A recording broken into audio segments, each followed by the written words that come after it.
everyone, welcome to Encounter Roleplay. Welcome to the finale of our Call of Cthulhu Dark Ages game, Secrets of Pendragon. Yes, I had to pause to remember what the show was called. It's been a little while. Why don't we go around and say hello to everyone. Before we do that though, I want to shout out Amelia, Millie, who we love dearly and miss very much, who we hope to catch up with soon, and send all the love hearts for Millie in chat, please. Thank you. Let's go say hello to Tomothy. Hi Tom, how are you doing? Hello. I'm not too bad, actually. I'm not too bad. Kind of happy to be able to actually do an episode, even though if it is just the final episode. But it's still fun to do, just to sit back, relax, and watch the players cause absolute chaos. It's going to be, hopefully, a very fun episode. I've had a few ideas bubbling. And it can go one way or another. It could be quite good or a complete catastrophe, depending on which way the players go. I think we all know which way the players are going to go, but we'll see. Maybe they'll surprise us.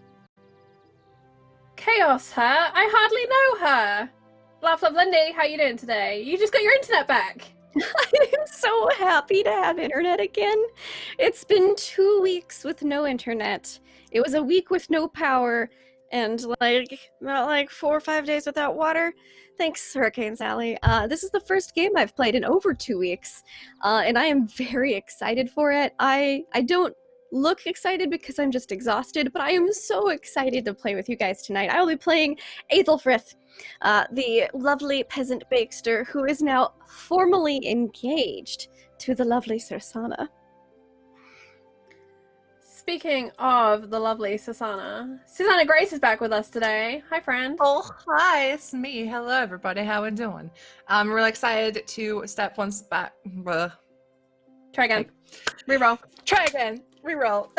I'm very much excited to step back into the large, stumpy boots of Susanna and die heroically today. I'm very ready for it. So, fuck me up, Tom. This shoulder. Remember? This one. Right here. Calling the shots, are we? Well, my new best friend, Astrid, played by Actors at Work, Kate Madison. Hi, friend. How you doing? Hello. I'm good. Yeah, I am good. I've been trying to educate myself for the last 10 days, which has left me exhausted because I'm not used to doing that. I'm used to getting up at midday, and I've had to get up and do a course from 9 to 4 every day. So my streaming schedule? No, that's been fine. My streaming schedule though has been all over the place.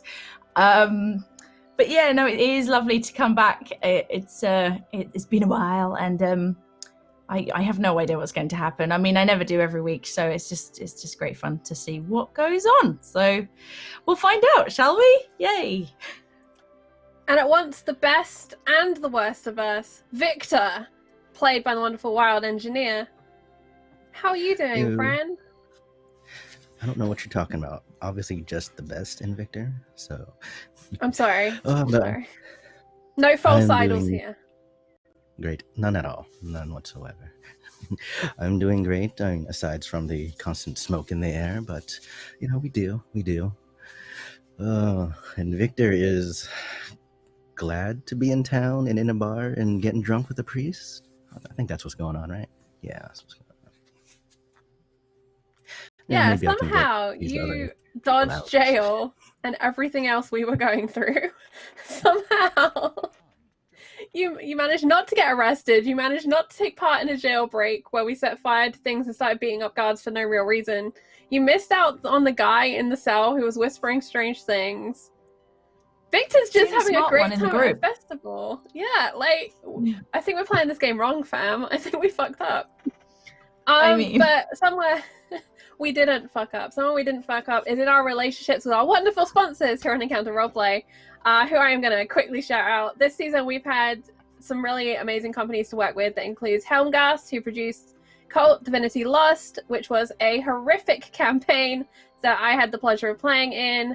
Please go and check out I Am Pilgrim. We had guest spots, we had extra videos, we had one-shots, and we had teeth and dolls and horrible things. It's a great game though, and the artwork in that book is insane.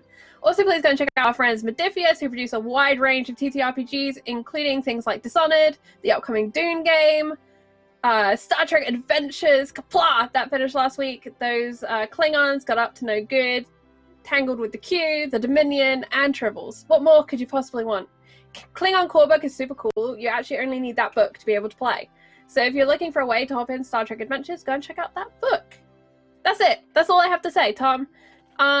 Take us back to the Dark Ages, won't you, dear? Let's go. I will certainly endeavour to do. I need to remember myself. Okay, so just a quick catch-up, because it has been quite some time. And I personally need a refresh, so please correct me if I'm wrong.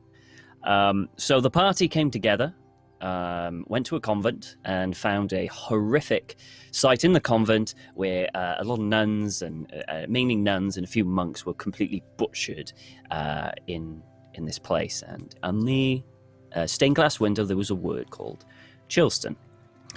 That was a nearby town, so the party deduced that the seals, or something to do with the seals, opening would be a fault in Chilston. So they decided to go there.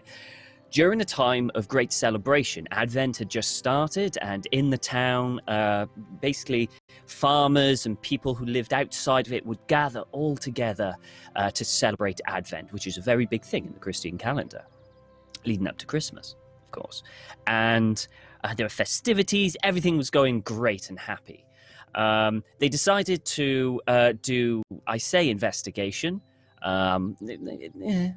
it was almost investigation. Lady Alice, who is not with us today, she decided to go to the guards and explain to them what happened at the church, the convent.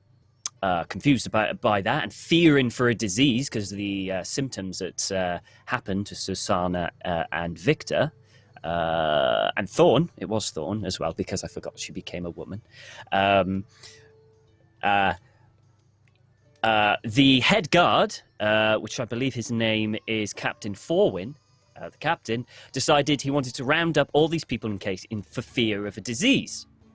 At the same time, yeah? His name is Captain Jason. Thank you very much. No, Jason's They're all someone Jasons. else. Jason. They're all Jason are Jasons. all of the others, except the one that Thorn I found the is dating. notes, guys. We're ready. Yeah. I found them. Yeah. Okay. So in Lady Alice's mind, Guard and Jason are they're exactly the same thing. They are literally the same. They are all Jasons. But for sake of confusing, his name was Captain Forwin.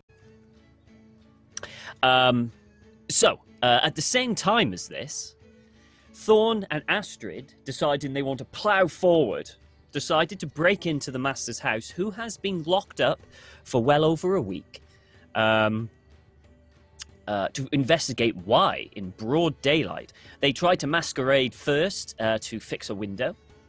I don't think you actually smashed a window, did you? I think you just said, oh no, did you? We did break it. I don't think we smashed it, but we tried to cracked get We were in trying to and we break failed. in, and we. You did the throw fit and it failed We miserably. So it sneaked just went so boom. well We were and then so failed close. miserably. Yeah, Yeah. right. I remember. So until they reached what is dubbed the Master's Helper, Hervey, who knew nothing about this, who knew nothing, naturally, was confused and a little cautious. Then they decided to change to be chimney sweeps, I vaguely remember someone trying to push forward The that. story was, we were chimney sweeps. We were coming to check out the chimney. We noticed the window was broken, so we checked that out. But really what we were doing was trying to break in. We broke the window, and then we came down and we were trying to explain we were chimney sweeps because we really want to get in the house because that's where the master is, and everyone is very sketchy in this town. And then Plus, we pretended there was a fire in the town. we pretended there was a fire in Oh, the town to get yes. everyone to go away. Pretended there was a fire in the town. None of Okay. it worked. Not a single thing of it. Well, it worked with the guards because the guard ran away, but little to them, they still had guards remaining at the house because they're not idiots, and they wouldn't empty the house to see the fire to let it, So they got arrested for trying to break into the Master's house.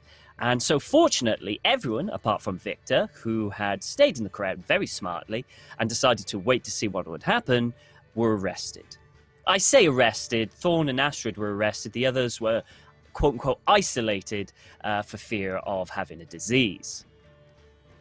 At this time, Victor decided that he needed help, so he went to the Father Arthur of the church in Chilston, to seek help. And with a little convincing, the Father agreed and was going to head towards to help them out with the prison, to make sure, and probably to make sure they're not diseased, and just to vouch for them. Before this completely logical and great plan could get into action, someone had an even better plan to get out. Someone decided to set fire to start a small fire, smoke, so that they could get out and run. It worked to a certain extent. The guards opened the door and told them to get out and run. They almost did until Susanna decided to tackle a guard and then I think and then Thorn intimidated a guard, just completely scared stiff of Thorn. So I think he rolled an extreme on Intimidate, which he basically did everything Thorn asked and just ran out. So they incapacitated one. Susanna lifted one out and carried one out. There was another prisoner that they helped escape who was mumbling something mad. They escaped. They got outside where there were plenty of guards ready to, one, tackle a fire, and two, to make sure that the prisoners don't escape. Well, it kind of worked. Two managed to escape. Thorn and Aethelfrith, in the confusion, decided to make a break for it and managed to skip past and run into the town. Susanna, flanked down by at least 4 guards, was horrifically wounded in the same place in the shoulder and went down. Astrid did try to escape, got just a little further, but then was just cornered and decided to give up so she could heal and help Susanna. At this point, well, not at this point, before that happened, Victor decided, fuck this, I'm going to the pub, and went to the pub with Father Arthur, which was probably one of the most logical things you could have done. So currently, just to make sure everything's thing, Thorn and Aethelfrith are on the run, hiding, they're separated, hiding from the guard. Victor is with Father Arthur, currently in the tavern. Susanna is unconscious, with Astrid still at the barracks. Lady Alice, in all of this, is nowhere to be seen. Last time people saw her, she was inside the barracks, kind of on the next level. No one has seen her since. And before we begin, shout out to Bash for donating £10 for a Bane for Thorn/Sana. So I'm just going to have a Bane for both of them. So, why not? I'll try and think of something, but I'm sure the game itself will just come up with things. I'm sure. Okay, so we are going to start off with Astrid. Astrid, you have walked in. They basically have carried Susanna, not into the jail cell, but into the barracks. And they have taken you to what seems to be kind of like a small basement area. Susanna, still unconscious, has been chained up against the wall in manacles, arms up either side, and it's not up on the wall. She is kneeling, so she can kind of slope down, so she is hanging a little. They're not completely cruel, but it is incredibly uncomfortable and not good for the wound. You have been left in this room with Susanna. You're not chained. You know that the door, there's steps going up and there's a door, and you know there are guards on the other side. You are alone in this kind of dark, damp, it's essentially a basement, where no light comes in. All you have is a small candle. The floor is hard stone, very, very kind of muddy. Essentially, it looks like maybe it was for storage at one point, but with the current stains on the wall and floor, stained with a kind of dark red, you'd think that maybe at some point this was used for questioning as well. Susanna still lays unconscious. Hangs unconscious on the wall. What would you like to do? Can I take out? I've got a little potion bottle of like a smelling salt style thing to try and get Susanna awake. I would like. I don't know if I need to roll for that, but I do have the artscraft potions. Whether to see if I could get her awake and conscious. Okay. Let me have a look here. Yeah, do me an arts crafts to see how potent this is, if you wouldn't mind, please. Okay. And this will do. Ooh, It's very potent. Pretty potent. Okay. Sana, could you have to succeed on a normal Constitution roll to wake up? Which you do. I do. Okay, so a terrible, horrific, strong whiff just kind of enters your nostrils. It makes you gag. You can almost taste how awful this is. But it wakes you up with this kind of like, almost like a sudden slap of your face. And before you in the dark, you see Astrid. You are in agony. I think she just starts going like, fuck! Because the shoulder's like... Sorry. I kind of panicked and I thought you actually know how to do things, so I wanted you awake. Sorry. It hurt. I got something else for the pain. You can chew on something. If you chew on that, it should help a little. She's got her arms up, so she just kind of looks at you like... Here! Stuff it in her face. It's died already! I mean, like, I don't force feed it. I just, like, it's like a little bit of root or something, and I sort of, like, hold it out for her if she wants to, like, chew on it. Yeah. Do you chew on it? I snap off a small piece so she can, like, put it in her mouth. She like, puts it to the side like a almost. toothpick, right? And just, like, chews at it. Starts Sure, chewing? yeah. Okay. It's like chewing dirt. It's really that bad. Well, it's a welcome distraction from the extreme pain in her shoulder right now, though. So you start chewing it, and as you start chewing and chewing, you feel your mouth start to slightly go numb, and you're pretty certain you got to swallow this for it to have any effect on. Okay. So do you swallow it? I swallow Do you it. swallow? Okay. Good to know. Sana swallows.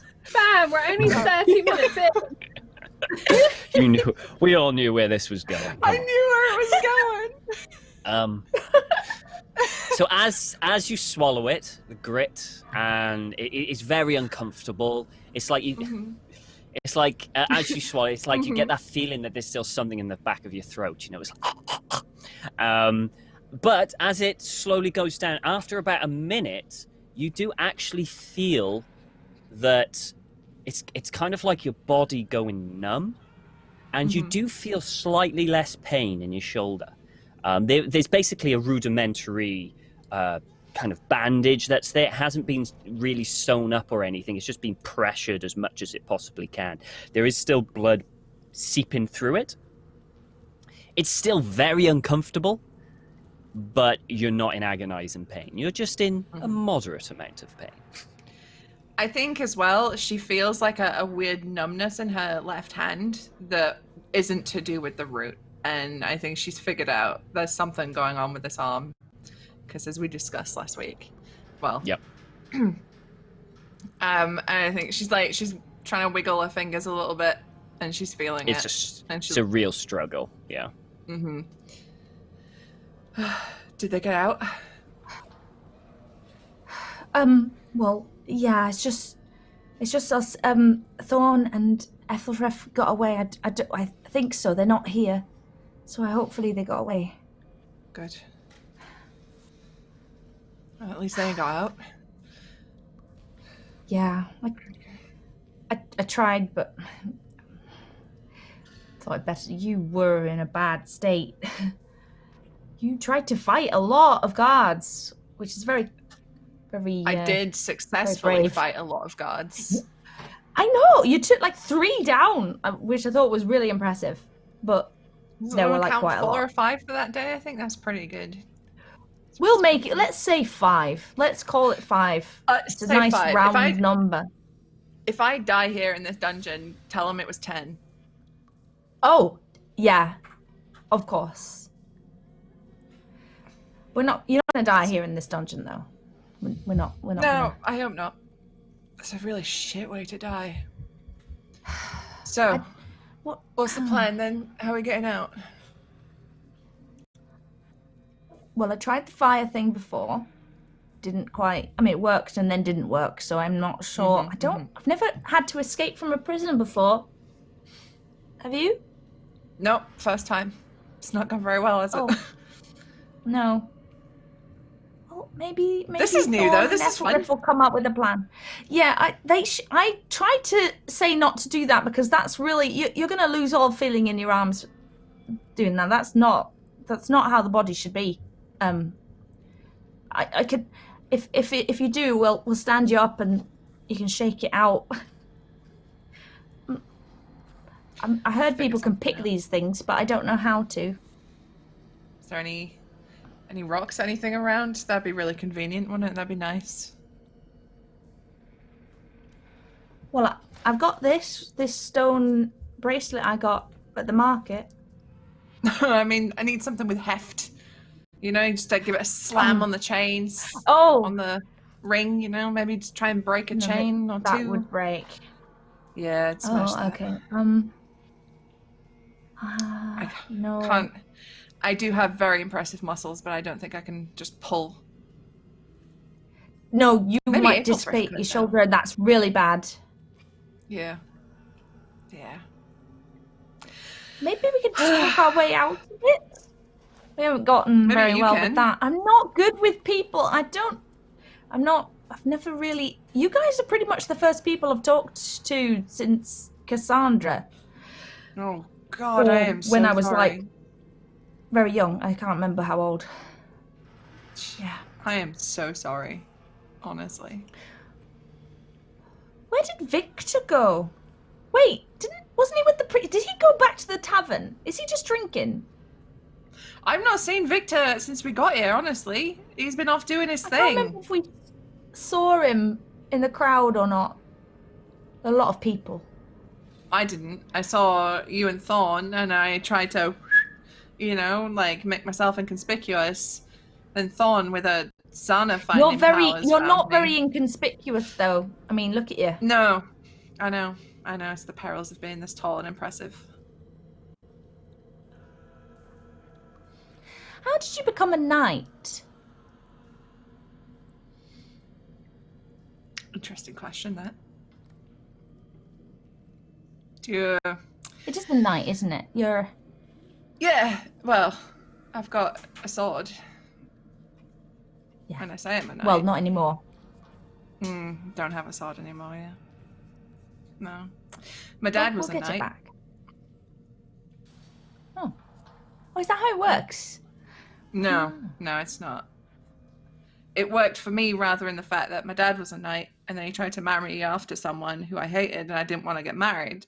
So I stole his sword and his armor, and then I just started wandering around. And then people said, "Hey, you a knight? You look like a knight." And I went, "Yeah, I'm a knight." And then just kind of took off from there, really. It's like, fake it till you make it. Yeah, like basically. That would be a good saying. And, hey, you know, I got my son a squire, so that kind of seals the deal, right? Knights have squires, and I've done noble I shit. hear that. You know, like I've been escorted ladies, and I've done heroic quests. I've been off in battles. I've done it. I've done the work. It's just add the fancy fucking words, you know. Who needs fancy words? Deeds are better than words. Yeah. Though I suppose fighting 15 guards, it's not very knightly, is it? Depends if the knights are bad, although they weren't. I don't know what's going on in this town. Is everybody going to die while we're sitting in here, and everyone's going to break the seals, and I'm not going to have done anything that Cassandra trained me to do my whole life? and you're a knight who's now in jail for nothing. We didn't do anything. They locked us up for seeing some dead nuns. Yeah. I don't know. But maybe, they're not going to trust anything I say. I'm a fucking rabid dog to them now. I took out, 20 of them? So, they've, Yeah, 20 of them. They're not going to trust anything I say. But maybe you've got a chance. If you can hook up with, Victor, maybe find Thorn or Aeth. I'll take the fall for the lawyer. I'll do it. If it means you lot get out of here and you can stop those seals from being broken, I'll do it. They can march me out to the square and hang me tomorrow. That'll be fine. So as long as you guys get to do that. No. My task was the seals. You should go get married. You're engaged. I know, and I want to. I love Aethelthryth. I want to marry her. I want to settle down in a stupid little cottage and grow shit.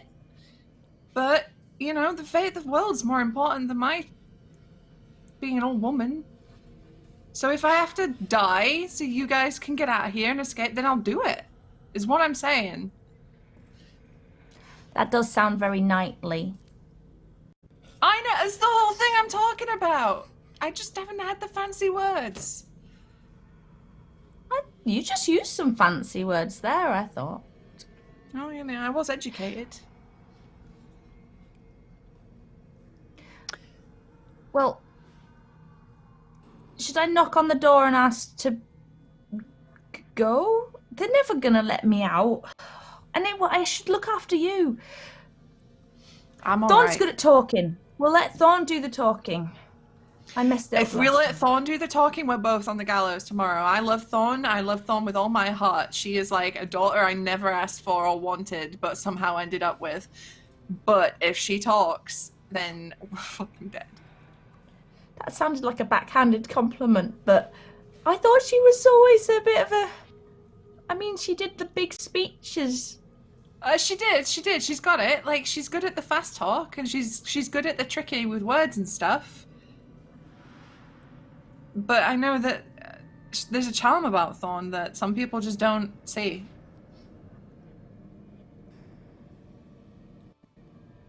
Okay. Sana, you are beginning to feel very, very tired. Your body's beginning to feel numb, lack of blood, exhaustion. You are very tired. Astrid, just gonna take a nap. Alright. If I stop breathing, kick me or something.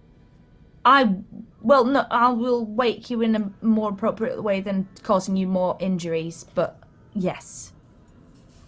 Cool. I won't let you die. You'll be alright. She just slumps, just falls asleep. Okay. Doesn't take long. You succumb to exhaustion and you just pass out completely. Astrid, you are now left alone in this basement area. Just a single kind of candle that's just nearby, slowly illuminating. Lightly illuminating, and it is quite quiet. Is there anything else you would like to do? I think I would keep an eye on Susanna, make sure that she's not properly passing it, slipping away, kind of passing out, and then she'll probably just sit there for a bit, just watching. And after maybe 10 minutes, she'll probably start to wander, she'll maybe pick up the candle and just wander around, just trying to sort of figure out where they are exactly, and if they're locked up properly, and if there's a window to the outside that she might be able to try and communicate with the others or anything like that. And actually, she'll probably just take Toby back out of her pocket, her little rat, and she'll see if there is a place where he could scamper off. She'd try, but rats are relatively intelligent, but she'd be like, remember Thorn, the one with the squirrel, go find, oh god, don't die, just release Toby to see if it'll at least maybe Thorn will see where it comes from or where it goes back to and recognize where we are or something like that. Okay. She doesn't know what else to do, to be honest. She's never been imprisoned in her life, really. Okay. She's good at hiding, but not escaping. Okay. We'll move on to Aethelfrith. Aethelfrith, you have essentially just bolted. I think you were the fastest person out of them all. I think you critted something donkulous. And you just were gone. As you left the barracks, what did you do? Did you just go down and hid, or...? Oh, she's not great at hiding. I think she was going towards that warehouse. You wanted to go towards the warehouse where they kept all the food. Okay. Yeah. So what we'll say is you ran. She barreled over and then sped away. Yeah, and I'm pretty sure you successfully hid. I vaguely remember a successful stealth check or something like so. that. I'm pretty sure you did. So you kind of like hid kind of like in someone's garden without even realizing. And I say a garden, it's just basically just a small little area in between a load of houses. And you stay there until the voices stop, getting raised and angry. And you wait about an hour as the sun starts to set and darkness takes over Chilston. And you decide to head over to the warehouse. Mm-hmm. Now, roll me a stealth. You will have advantage because it is night. Oh, okay. Yeah. Let's see how this goes. Okay. Okay. No problem. So not the stealthiest. You don't make the quietest run. I mean, it's quite hard for you to kind of hide, considering your, I suppose you could say, your size. You're kind of like quite broad. You're quite broad. I'm short but round. Yeah. Yeah. And there are looks So this color hair your way. isn't great for stealth. And there are looks your way, and you do get double takes, but as that double take happens, they kind of look at you and you kind of move on. Because of I'm this, just moving with purpose, like I'm supposed to get I'm supposed to be moving here. I belong. Because of this, it takes you longer because you approach it and then you see a guard and then you go, okay, go, and you decide to go another way and then double back. And you do that a few times to make sure it's not obvious you're going straight to the warehouse. But eventually, after a while of doing this, you see the warehouse in sight. Now, we'll hold there. Thorn, what did you do when you ran? Well, what I did was got some donations from chat. Thank you so much, chat. I want to say thank you to Valar, who donates a boon for Kate and Sana. So thank you to that. And also thank you to Kitchen, who donated 5 gift subs. Kitchen, let us know in chat who you want to give bonus dice to so I can put them up on the screen. Oh, nice. So what I did was I ran really fast and then realised I didn't really know Chilston very well. So I just ran up the hill because it was a direct line from the barracks pretty much towards the church. Okay, so you were heading to the church. Did you hide in the church? Okay. Was the door open for a change? The door was open. The side door was open. That's the only door I know. Yeah. Okay, so you hid in the church. So let's say you hide successfully because you're in the church, no one is in there, and you hide successfully, and you wait about an hour before things start. Night comes and things start dying down. What would you like to do? I need to sneak down to the tavern because I got a date with William to make. Okay, no problem. Thanks. How are you sneaking down? Are you just going to be stealthy? Are you going to try and find a disguise? What are you doing?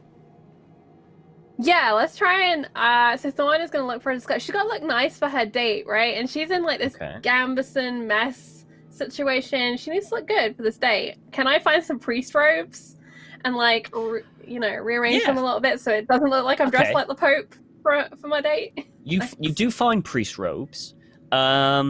They're probably better than what you. They're not kind of like silk. They're more like maybe wool or maybe a bit of cotton or whatever. It's not like silk. And the way you kind of figure out you could do it is if you tear it in half. You could kind of wear one as a skirt, or you could kind of like tear the arms off and wear it as kind of like a dress as well, if you prefer that way. Or alternatively, you can just wear the thing like. You know. I will rip its arms off and wear it like a dress, for a lady does wear a dress. Lo, see how the Lady Alice does wear many a dress, with her hair of gold bright like the sun. And here I am, but humble thorn. Okay, so I imagine you just put this over whatever you're wearing, right? Yes, and then I do that awkward thing, like when a woman's trying to take off her bra without taking off her top first, and it's like one arm's coming out of the top, and then the other arm's coming out, and then whoop, out the bottom. Okay, all right. So, so essentially, you're saying you're just going to wear this makeshift dress, maybe like a shirt underneath. Just the dress. You don't want a shirt underneath. Just the dress. Okay, cool. That's just the dress. Cool. All right, no problem. Where are you going to stash your clothes? If you're going to stash them. She glances down and admires her lack of womanly bosom, looks at the shirt and wonders what she can make. Okay. Let us. All right, let us roll a. Like, I love this version doesn't have disguise, does it? I'm having flashbacks to discos. Maybe there's an arts and crafts for whether you can create boobs well enough. We'll do arts and craft for making the dress, the boobs, and general kind of like how I have you do. 5 points in sewing. You do have an auto success. I'm just saying. Oh, that's true. Wait, did we decide there were rerolls? Is that no? No, they just succeed. It's not an extreme. It's just okay. That's right. Succeed. You know what? Screw it. I will just succeed to make this happen. No problem. Okay, so it's an okay dress. It's kind of, you could tell there's bits of kind of fabric just hanging out where you've torn it. There's also kind of like, you know, you've got a bust now. It's a bit weird. If someone looks down it, they're gonna know what it is. But you've got a bust, and you're gonna head off to the tavern, right? Yes. Okay. You head off to the tavern. Aethelfrith, at this current moment in the warehouse, you can see that there is a wagon, kind of like a cart. Not a wagon, a cart, because a wagon has a roof, doesn't it? Kind of stuff. So a cart. Yeah. And they are loading up with goods. It looks like the doors are open, and you can see many guards just loading up with goods. And there you can see Captain Thornwyn, and he's kind of seems to be shouting directions at the guards. Roll me a listen, please. This will be a hard from your current position, but you may get closer you wish. Okay. Oh. If it's a hard, no, I'm not going to spend. That's a lot of luck. I will be kind and say if you spend 3, you'll get bits of what he's saying. Okay, yeah, I'll do that. Yeah? That's... Okay. Yeah, so I like that. So, you don't hear... it's quite hard to hear, but you get the words tonight and feast, and that's it. Mm-hmm. Okay. Can I see what they're loading up into the cart? Like, is it things with little skulls and crossbones on them? You know, that kind of thing. Is it like obvious? Roll me a spot hidden. My gosh. Oof. Spot hidden. Get them out. I'm gonna get those awful things out early. You do have 3 auto successes, so I will allow you to, Yeah, let's use an auto success to see what she can. By the way, Thorn, could you roll? Could you roll me just a D100, please? All right, that's not ominous.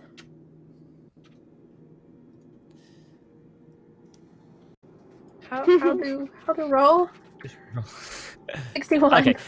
I just that's a 1D199. You rolled a 199. There's a dice thing at You the rolled top. You can just grab the 199. right thing. You rolled a D199. Okay. I was just curious if you were going to make the arts and craft thing. You're fine. So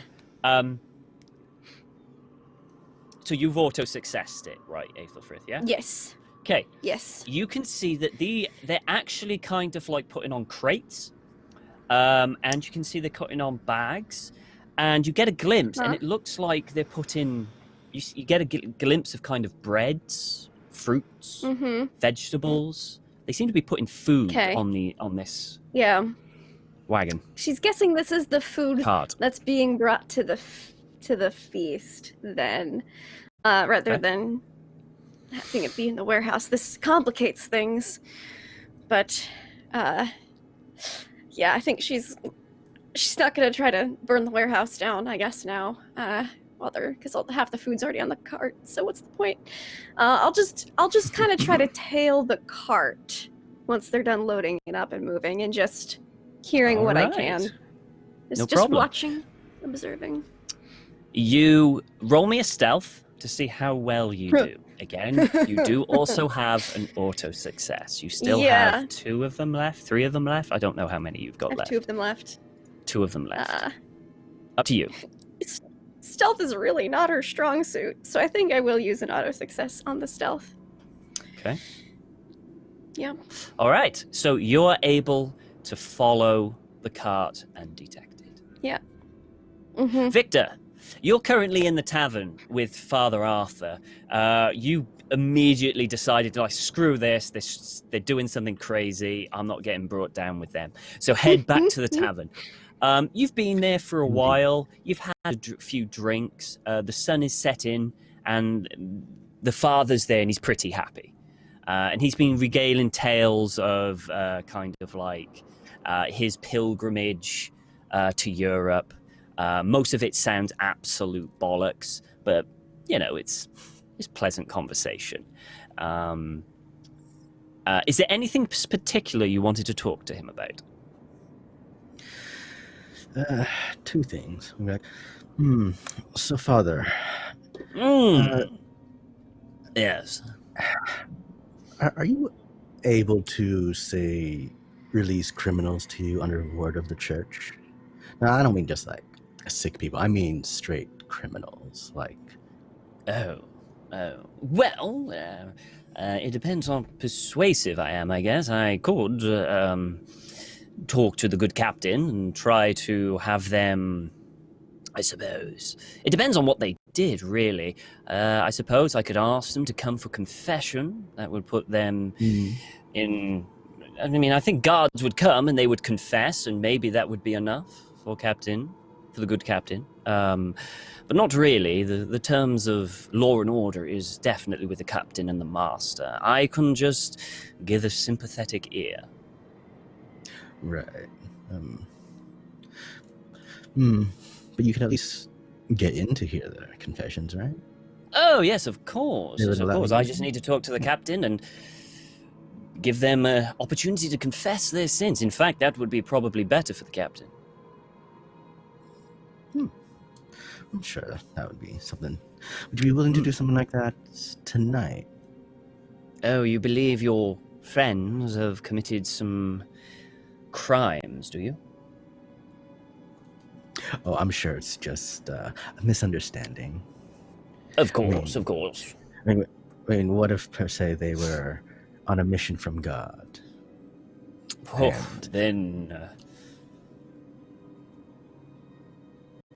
then I suppose that if I believe they were on a mission from God, that I would put my voice towards their mission, if I believed such things. Of course. Pour him another glass. And push it towards him. Thank you. So what Thank would you. it take Thank for you. you to believe that, then? Well, these things such as this,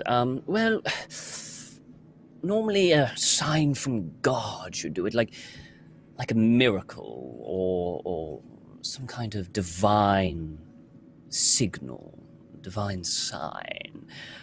So, for example, a hefty donation to the church would be a divine sign to say that this is what God wants. Or perhaps if I saw a guardian angel come before me, or something that I recognize. Yes. I suppose. If someone could not say themselves give a hefty donation, but could give you something that could encourage others to widely give hefty donations, would that suffice? It would depend on what they were given and how successful it was, I suppose. I'll take a look around the bar and see if anyone was actually watching us. Okay, do a spot hidden. I think I'm okay in this. Nope, not okay at all. I mean, it's really busy, and your focus is kind of on... Have you been drinking much as well, or have you just been sipping? I mean, not going as hard as the father, but definitely. But you have been. So, yeah, with a combination of kind of like you having a conversation, drinking, and just how busy it is, you can't really tell if anyone is particularly paying attention to you or your conversation. Occasionally people look at the father and greet him, but he's the father of the town. It's to be expected, to be honest, and he probably knows most people here. Nothing kind of stands out as suspicious that someone is really keeping an eye on you. And like, because it's quite possible it's divine providence that I'm here. I would take off the chain around my neck and hand him what I believe is to me my relic, my true relic. Like, I could possibly give this to you. I've heard word around the town that everyone was looking for something quite magnificent for the services anyways. I'm pretty sure this would help loosen the pockets of many people. Something truly divine in the church. Oh, I know I remember what that fucking relic is now. Dude, that's bold. Okay. Okay. Do you remember what it does? You never told me. Oh shit. Okay, I'll let you know. Okay, that relic around your neck is what enables you to kind of half sanity penalties. Oh, that's what that does. Yeah. And he kind of, I mean, you can take it back. It's fine because he's just looking at it and he hasn't agreed to it yet. Yeah. Now, if you want to keep it, I will let you roll a persuade with advantage, and all you have to do is just a normal success, and he'll agree because of how thing this is. But you can withdraw it. I'll let you withdraw it because you didn't know fully what it did. I mean, I'm not going to hand it to him until he agrees to it. But okay. I'm going to mutter under my breath. I'll just steal it back from you anyways. Okay. So roll me a persuasion, please. You will have advantage. Okay.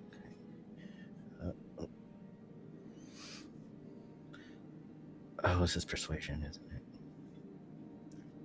I'm going to use my nat 20. Okay, no auto success? No problem. Yes. No problem. Yes, of course. For an artifact of such exquisite craftsmanship, I am sure it is of the Holy Land. Oh, most definitely. And he kind of extends his hand, asking for it. Here you go, Father. Oh, thank you. Oh, it's. I can feel its radiance already. And he kind of just puts it, kind of like in a. I'm going to say he has a pocket, because why not? So he puts it down into a pocket, and he takes another drink. To your friend's good health, and he takes a big swig.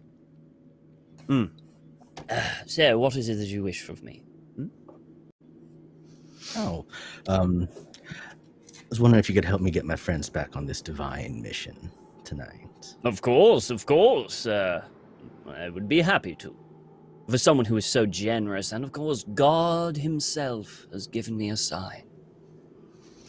Yes. Should we go now, or do we have a couple of drinks?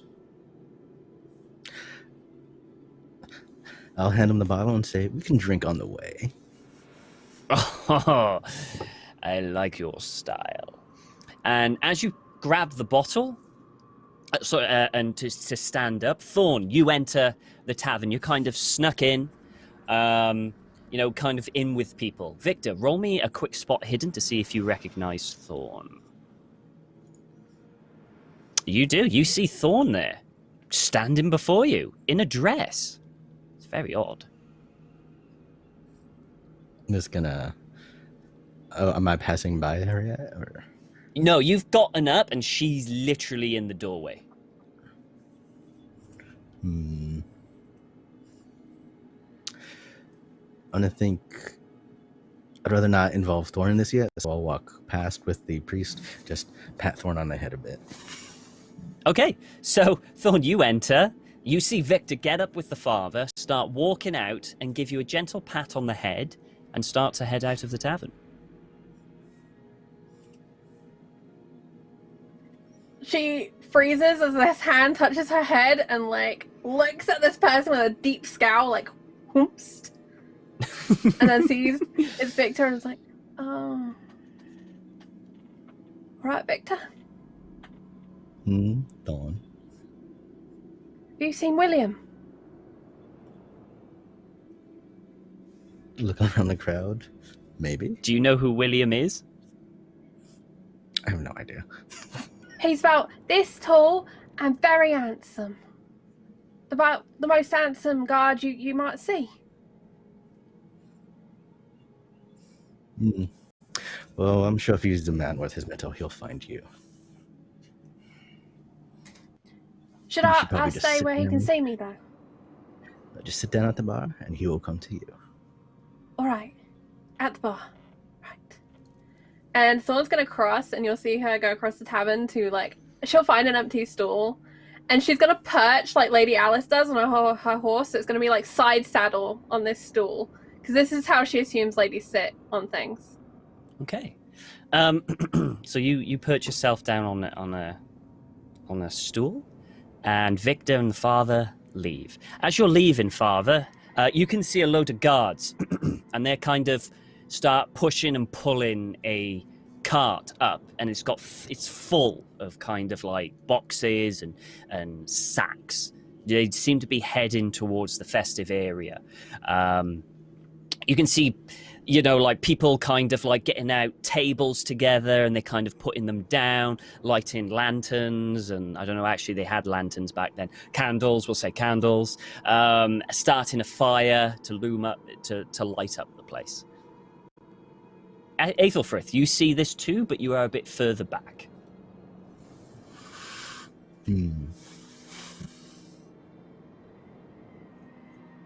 Gosh. They don't have to be going uphill or anything by chance, right? It's just straight flat. No, they're just straight flat here, yeah. Right, okay. But I don't notice Aethelfrith following, because she's too far back. No. I don't think I'd think anything of it at the moment. Okay, so you're going to continue to the barracks. I want to say a big thank you to Void Smoker for big crits for everyone. Everyone, I've updated the overlay, so we're up to date on your crits. And Nice. also thank you to the Chaos Chorus for those retweets. That's an extra boon unlocked. So Tom, boons and banes and events, please, sir. So 2 boons. So wait, we got a boon for everyone. We've got a boon for Astrid and Sana, and we've got a bane for Sana and Thorn. Okay. Yep, and an It event will- from the gift subs. And an event. Okay. These all will eventually get in there. It's hard to kind of just... Okay. Right. You got it. Okay. I believe in you. I got it. It'll be there. Don't you worry. Okay. So, Thorn, you are in the tavern at this current moment. You're kind of sitting there, and you can see William. He seems to have got a table. A small table, just a small square table to himself. He's in the corner, and he's kind of talking to himself and kind of just like that. He seems a bit nervous. Thorn, like, stares at him, and then she suddenly realizes she's staring, and she turns back. And then very slow rotation to look again. Mm-hmm. He hasn't seemed to have noticed you. He's too busy kind of looking down and kind of mumbling. All right, this is it, Thorn. Very first date. We are now a woman. Be a woman. Let's go.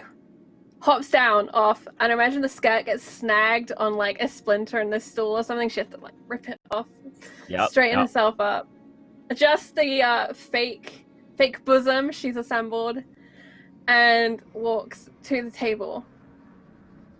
Okay. You walk to the. Are you going to say anything as you walk to the table? Or are you just going to wait? Oh, hello there. She impersonates Lady Alice. Fucking hell.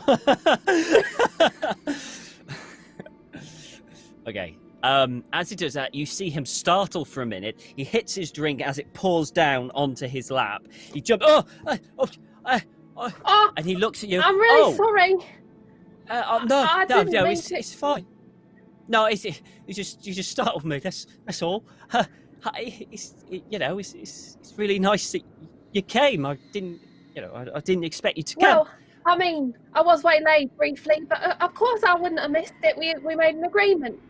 You know, squires have to honour agreements. It's like holy vows. Yes. Oh, that's good. That's good. That is. Please take a seat. And he kind of like goes over, holds a chair open for you to sit down as it across the floor, and he's kind of, if you like to sit down. I would, thank you. Sits down. Dress gets like thrown over to the side. And no messing about.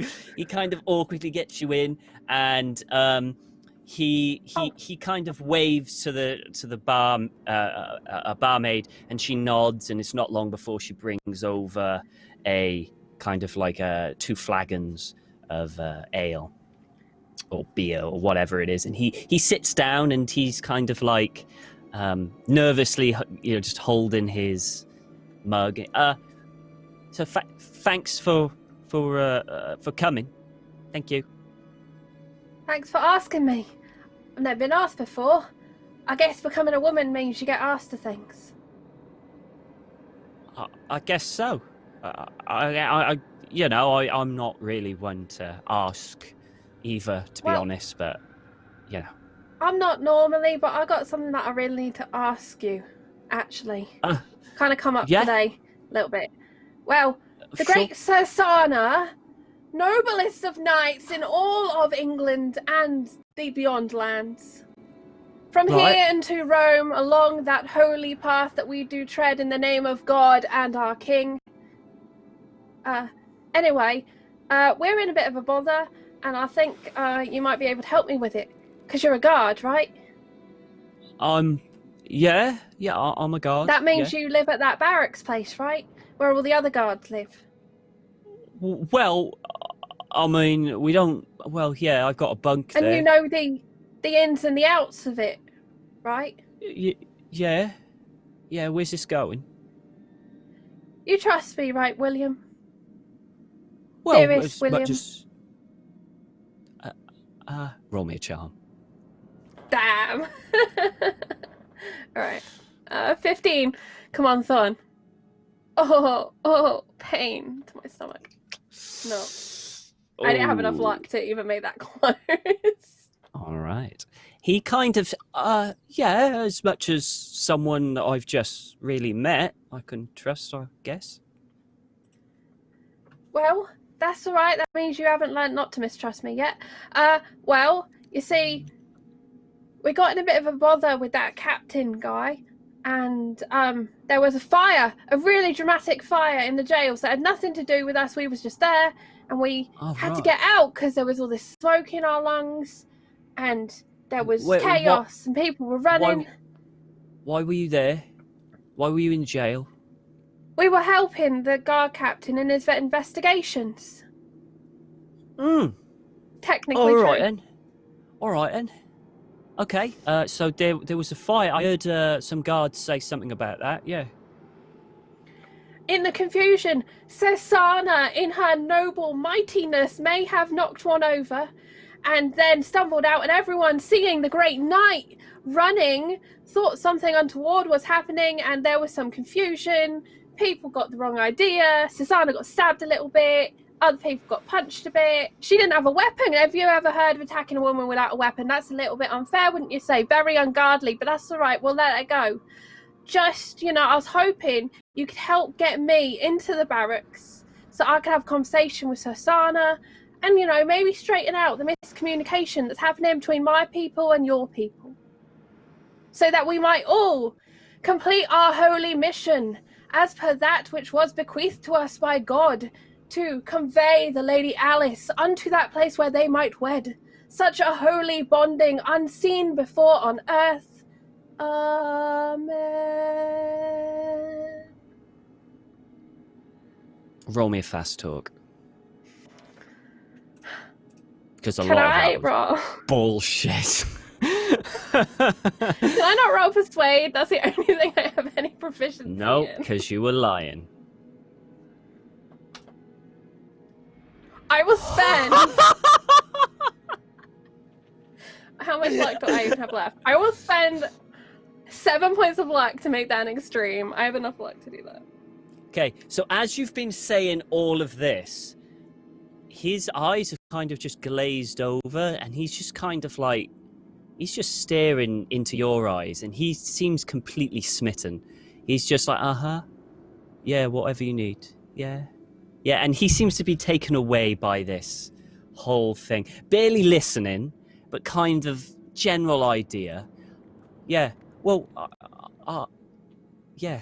well, I'm sure that it was a misunderstanding. If I just talk to the captain and say what that Cesana is a lovely knight and got a lovely, beautiful squire, and on a mission from God, I'm sure Did I tell you about the seals yet? No, I don't know what the seals are. It's a long explanation. People get very confused. It's all right. But yeah, maybe you could talk to him, and maybe you could take me and not tell him who I am, because I want to be a lady tonight with you, and I can't be a lady if I'm a squire. There's rules. Can only be one or the other, you see. Right, of course. Yeah. I mean, that's fine. So, how do you want to? Do you want us to just have a drink here and chat away a little bit before I go? Maybe we could take our drinks with us and we walk together. Nice stroll through the Advent market. All the lanterns, candles, whatever it is, a light. Stars in the sky, moon. I'd like that. I'd like that. Yeah. I think that'll be... He lives on the moon, really nice. Okay, sure. I didn't learn that. Okay. I mean, it's big enough, I guess. It looks a little kind of small, but I suppose it is far away. I don't know. If God was supposed to live anywhere, it'll be up there, wouldn't it? So, That's sure. what they say, right? Up into heaven. Right, okay. So we can, walk there a little bit, yeah? Yeah, we'll walk and talk, and you can tell me about where you grew up and things about Chilston, maybe, because I'm new here. I've never been here before. Oh, you know what I'll do? I'll take you on a little tour, and then I'll end the tour at the barracks, and then we can, do the little things together. Then, it won't be long. It'll be just like my favourite places. Or what we could do is we do the barracks first, get that out of the way, and then do the tour. No, let's do the tour first. I want to see all your favourite places. Okay, we'll do that. And he gets up. Cesana can wait. He'll be fine. He's a bit of a smirk. It's not like she's dying or anything.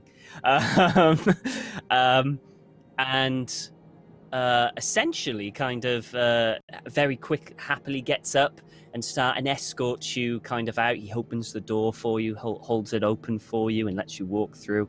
And as you walk through, you can see like now that kind of like tables have been set up and you can see kind of the cart and people have been kind of moving stuff from the cart, and it looks like they're laying out kind of food like breads and kind of like the fire's going. You've got big pots on there as well, maybe a few cakes, fruit, vegetables. It's looking really, really nice. And he kind of looks, I guess they're doing the festival a little earlier than usual. That'd be a lovely thing to come together. Don't eat the food. What? Why? For no reason What do you other mean? than we think it's very suspicious. I think Look at it that looks carrot. delicious. Very suspicious carrot. It's just a carrot. See? And he picks it up and shows it to you. So it's just a Don't carrot. put it in your mouth. I beg of you. Okay, I won't put that carrot in my mouth. And he puts it down. Wipe your All right. hands. Okay. Do you not like food then? I love food so much so that I am deeply offended that this might be tainted. But there are so many things we need to sort out before I can really tell you about this bit. Okay.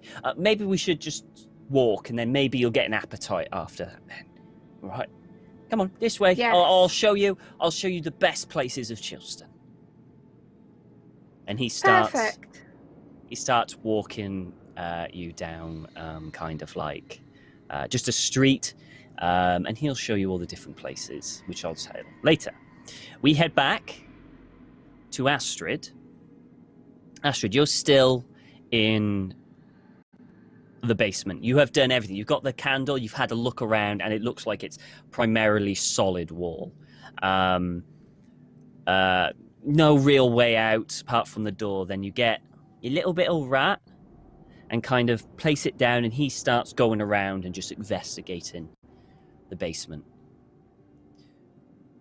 And you kind of sit down for a little bit, and you just sigh, and you blink. And as you blink, you're sitting down on grass in an open field. There's a tree you're sitting under. It's beautiful sun before you, clear blue sky, and a voice comes next to you. Astrid, how are you doing? And you turn to your side and you can see Cassandra there. She's standing tall. She's wearing a very kind of like very nice, elegant green-brown dress.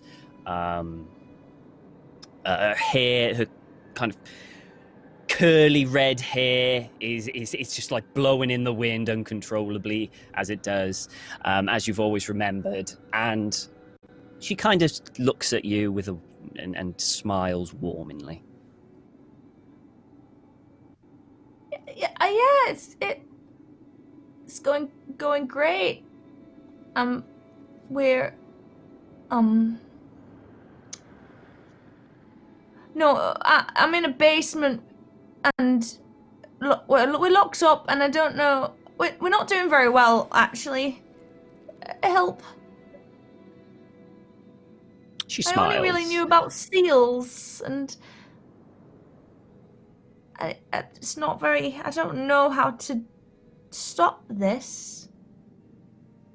And she Sorry. She kind of looks down at you, and she sits in front of you. She crosses her legs like she's done many, many times, just right in front of you. And she tilts her head slightly and smiles. And goes, "Oh, Astrid, I didn't take you with them to stop all the seals. No one person can do that. I sent you to help them, because all of you together is what will be required to keep those seals from opening."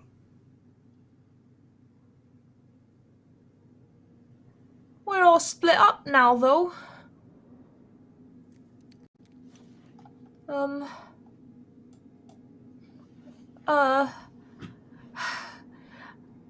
Should I try and break out of prison? Is that a good idea? We tried before and it didn't work. And Susanna ended up all injured. And now she's tied to a wall. You each have your skills. Susanna is better at fighting. Maybe not choosing the fight, but better at fighting.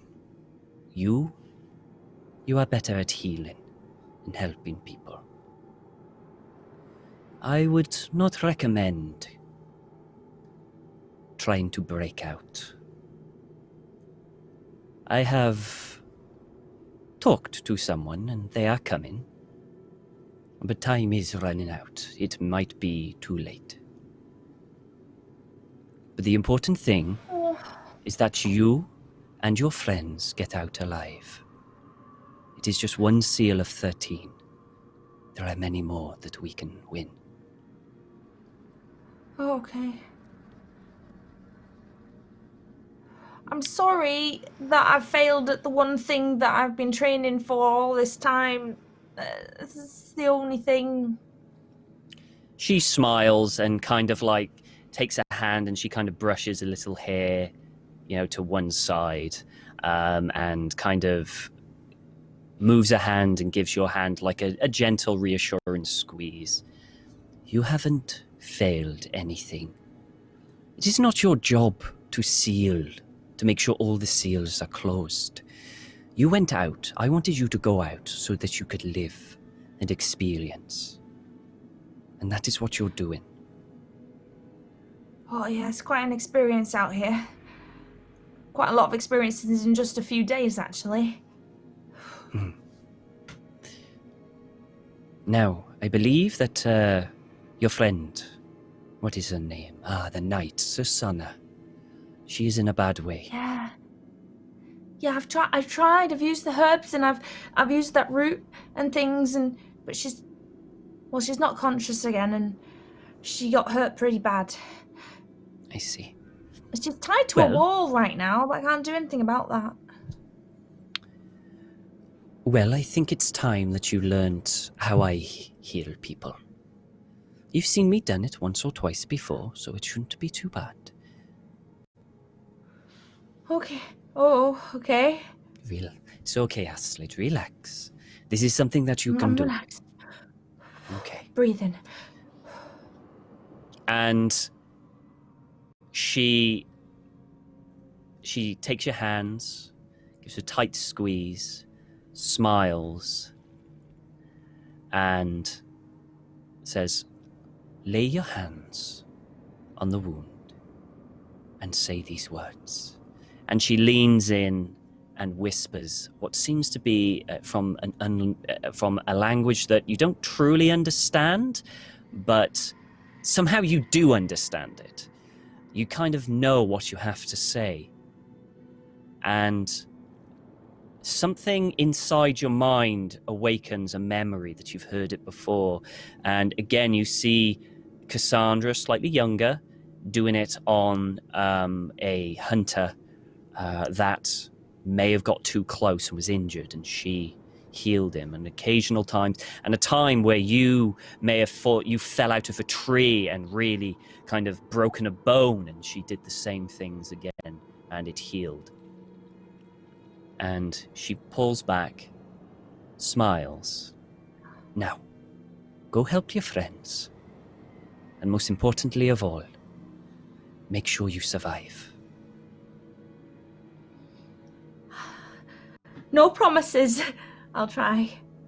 Best not to promise things you can't keep. She smiles, leans in, gives you a soft kiss on the forehead, and as you feel that kiss, you close your eyes, you open, and you're back in the basement. Oh Okay. boy! Right, Astrid, don't forget what you need. you have learnt the heal spell called Nature's Embrace, which is kind of like a homebrew thing.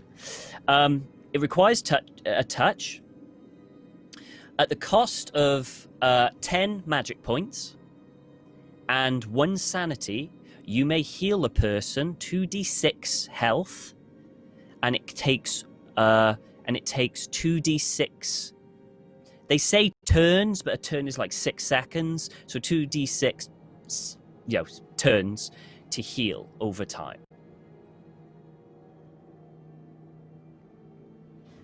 Ooh. So it was 10 magic points. Yep. 10 magic say? points to cast, yep, and 1 sanity point, so you lose sanity. Okay. Yep. And it will give 2d6 worth of health. Okay. I will immediately try it on Susanna. Okay. You head on over to Susanna, and you lay your hands on her shoulder. You can see kind of the red there, the makeshift bandage has come loose. And you close your eyes and you start redoing the words that Cassandra whispered in your ear. You don't even understand them, but something inside you knows this is right. Roll me 2d6.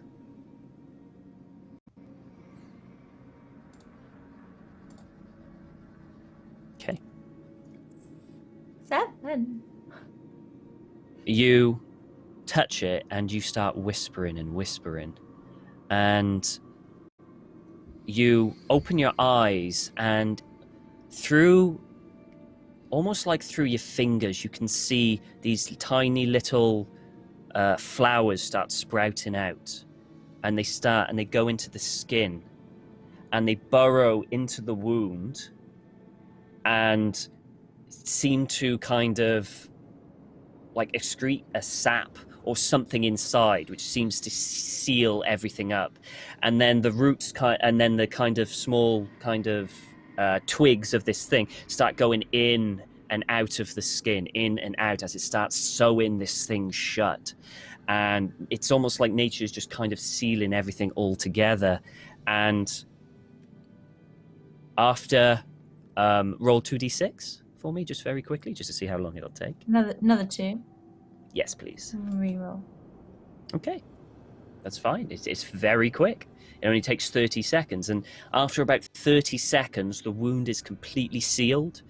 You can see kind of like the remains of like parts of wood that was used to kind of like twigs used to seal it up. And you release your hands, and as you release your hands, they kind of like just turn to dust, and all you see is a scar where it remained. You do lose 1 sanity for doing that, and obviously the 10 magic points. Sana, we'll go back to you 1 sec, Sana. And as you finish that, Astrid, you hear kind of like a little burrowing sound. And you get up, you look, and it seems like your poor ickle rat has kind of found a way out and has come back to you. And as you look through this hole, all you see is a raven there, and it'll as it looks at you and tilt its head to one side and then flies off. Susanna then starts to stir awake, feeling significantly better. The numbness in your hand is gone. Mm-hmm. You can move that arm perfectly fine. I can move it? You can move Everything's it. fine? Welcome to your boon. Yay! My arm works again. Okay. Thanks again that to makes me very Valar happy. for that boon. And also thanks to Krovax, who subbed themselves and also gave 5 gift subs to the community. So Tom, that's another event. And everyone on the screen got extra dice. And it was the good kind. I Whoa! checked. We have so many. A wealth of and dice. Astrid, seeing that raven gives you a comforting feeling. You're not sure why, but something just felt right about it. Like some greater power was with you and looking down upon you. And as a result of that, you regain 10 magic points. Welcome to your boon. Ooh, that's useful, because I couldn't figure out how to get rid of them. So I just get them back. Whee! There you go. Okay. Oh, there's a current. That makes sense. I found it now. Sana, you start to slowly wake up. Astrid? Oh, hi. Hi. Are you feeling better? Did I, like, Did I die? Because my arm doesn't hurt anymore. No, Cassandra did her dream warpy thing. I never know what to call it, but she taught me how to heal you, and I managed to do it. I didn't hurt you anymore. I did it. It worked. Well, you're not in pain. No, and I can feel my arm again. And when I woke up, I couldn't move my fingers. Thanks, Astrid. Yeah, welcome. We just need to get out of here, and then you can bash another 23 guards, and then we'll be fine. Thank you. Maybe, though, next time I'll be in my armor with my weapons, rather than, fist fighting 60 guards. I suppose, actually, I shouldn't really encourage you to do more fighting, because that's how we ended up here in the first place. Maybe this time do your fancy words instead.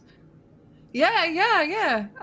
And Sana looks down into her shirt and just probably sees the scar there, and she's like, yes. Aethelthrift's gonna love that one. So, are we any closer to an escape plan? Marat found a raven. That's about as much as I got. Okay, is that a euphemism? I need to know if that's a euphemism. What is a euphemism? You went... I'll add that to the lesson plan. Okay. So I'm assuming it's not a euphemism, because otherwise you'd have gone all red No, and embarrassed. Marat, Toby found a way out, and there was a raven, which I think is here to help us. It makes sense now. Can you get the raven to steal a key and then bring us the key via Toby? You unlock the thing, you get me out, and then we walk out? Is that how we could do it with the raven? She's gesturing a lot with arms that she can't gesture with. That sounds incredibly complicated. I don't know if Toby can take all that in, but I can ask, so... Or get the raven to find Thorn, who's very good at stealing shit, who can then give the key to Toby to get inside the cell so you can unlock the cell, and we get out. There are guards I'm right thinking outside the door. Yeah. Okay, that is a problem. Yeah, that is a problem. The raven feels like it's here to help, so maybe it already knows. It came to me, so maybe it already knows, because if Cassandra sent it, then it'll know Thorn. Yeah. So maybe it's to distract the guards. Do you know, I've heard ravens are really good at pecking out eyeballs. So if a raven could do that, it's a good distraction. Yeah, they are. While Toby's sorting the key, Yeah.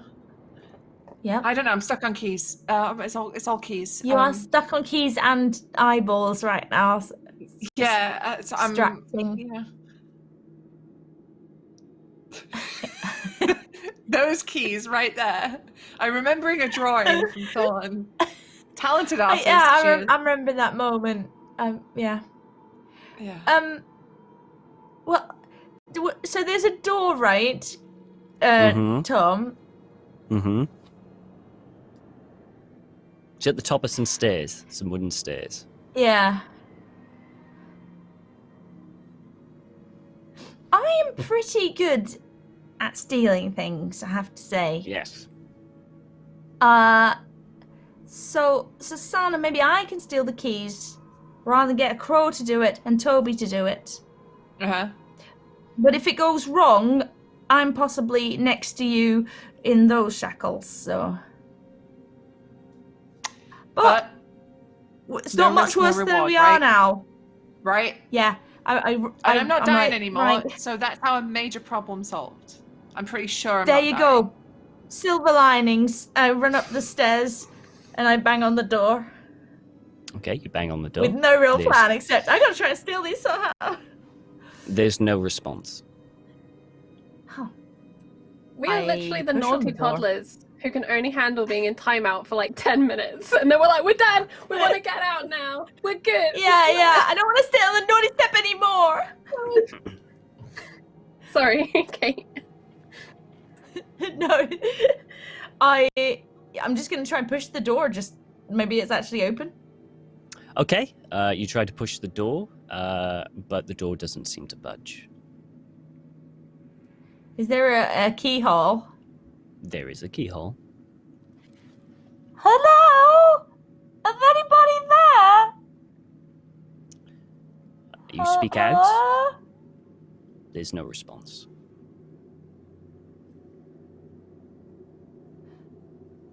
Well, there's no guards outside, Susanna, so that's a positive. But I can't steal keys from guards who aren't there. No, yeah, I really wish I was a bit more helpful. I got keys, I got eyeballs, and I'm chained to a wall. That's all I've got right now. Okay. I'm gonna come back down and try and pick the lock.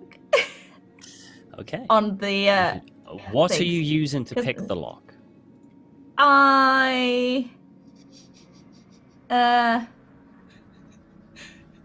Seriously, for just a second. I can't just summon my sword, Charlie. It's not a fucking Gundam. I can't just go... and I appear. You're not a Gundam, She-Ra, or Thor. Afraid not. Afraid not.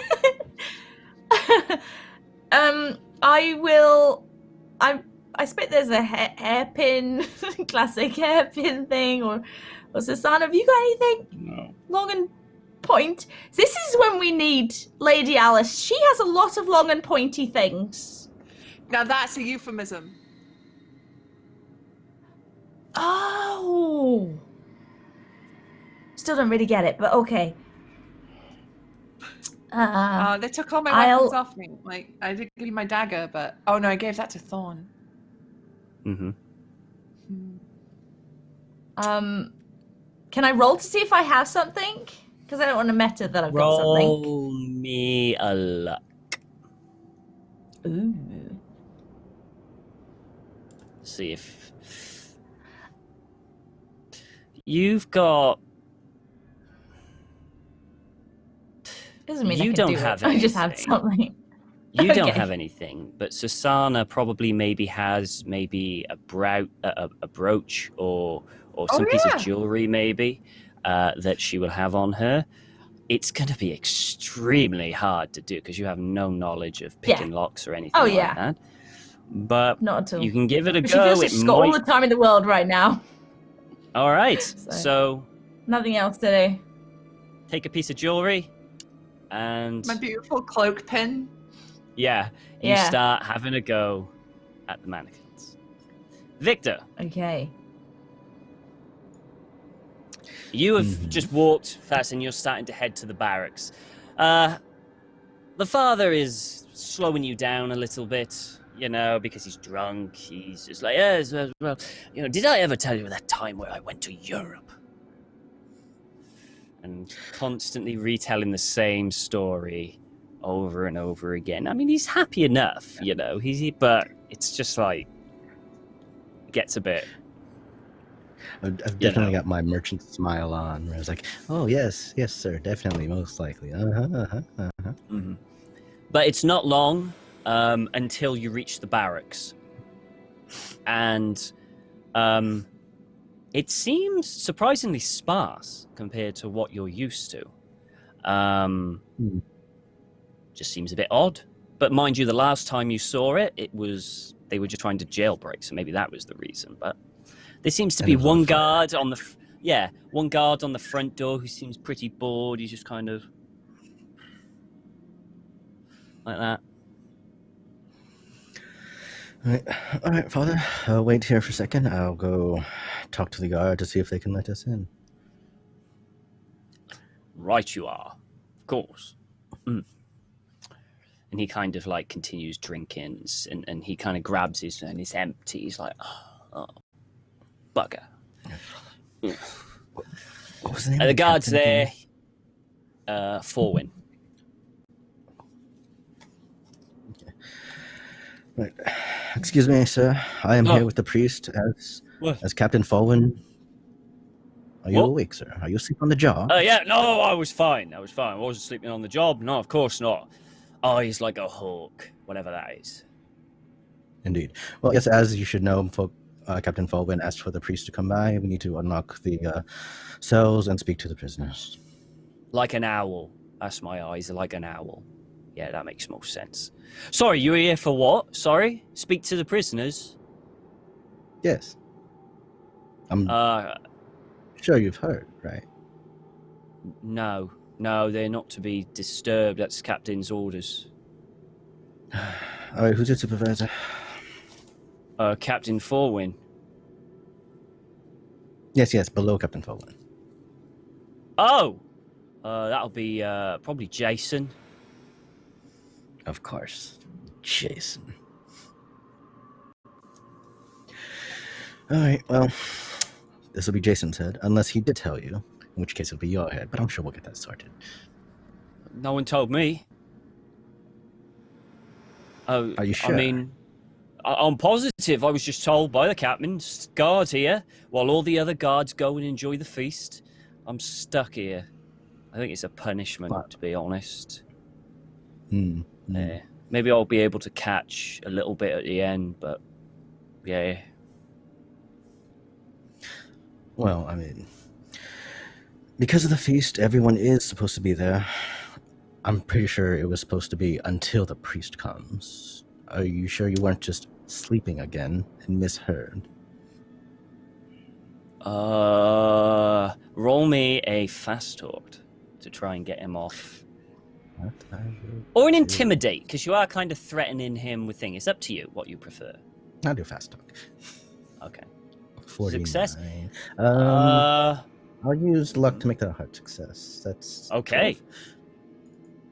Yep. Okay, no problem. So he's right. Okay. Maybe. I mean, I am quite tired. So you said the priest was coming to talk to them, yeah? Yes, he's right there. Hi, Father. He's like, all right. Well, I'm sure I can. You do know how important this feast is, right? Of course. The whole of course I town do. is there. I know. It's done a bit And early. Normally we don't have it this early. But the captain was insistent we have it, so. Right. I could let you in, and the father could talk through the door. If I'm sure that'll be fine. Yeah. Well, that'll suffice for now. Right. Okay. Father, if you want to, sure. And he kind of tries to walk without staggering, but he's failing miserably. Right. Okay. Come on in. And he opens up the door and he escorts you in. And there's just a normal place, with the desk there. There's no one there. He takes you through another door, which is kind of like a long corridor. And there are rooms on either side. And then he takes you to the corridor at the end. And they're down there. And he can... Oi! Down there, you got a father here to say... Was it confession? Is it confession they're here for? Yes, a confession. Confession! So, yeah. You might have to shout loud. I think one of them's manacled, but I'm sure she can hear. So come to the door and give your confession. So I'll be just by here. Okay? Thank you, Father. I'll see you later. And he kind of walks up and he's kind of just a little bit by the thing and just kind of sits down just by the door. Astrid and Susanna, you hear that clear as day. And he's like, right, well,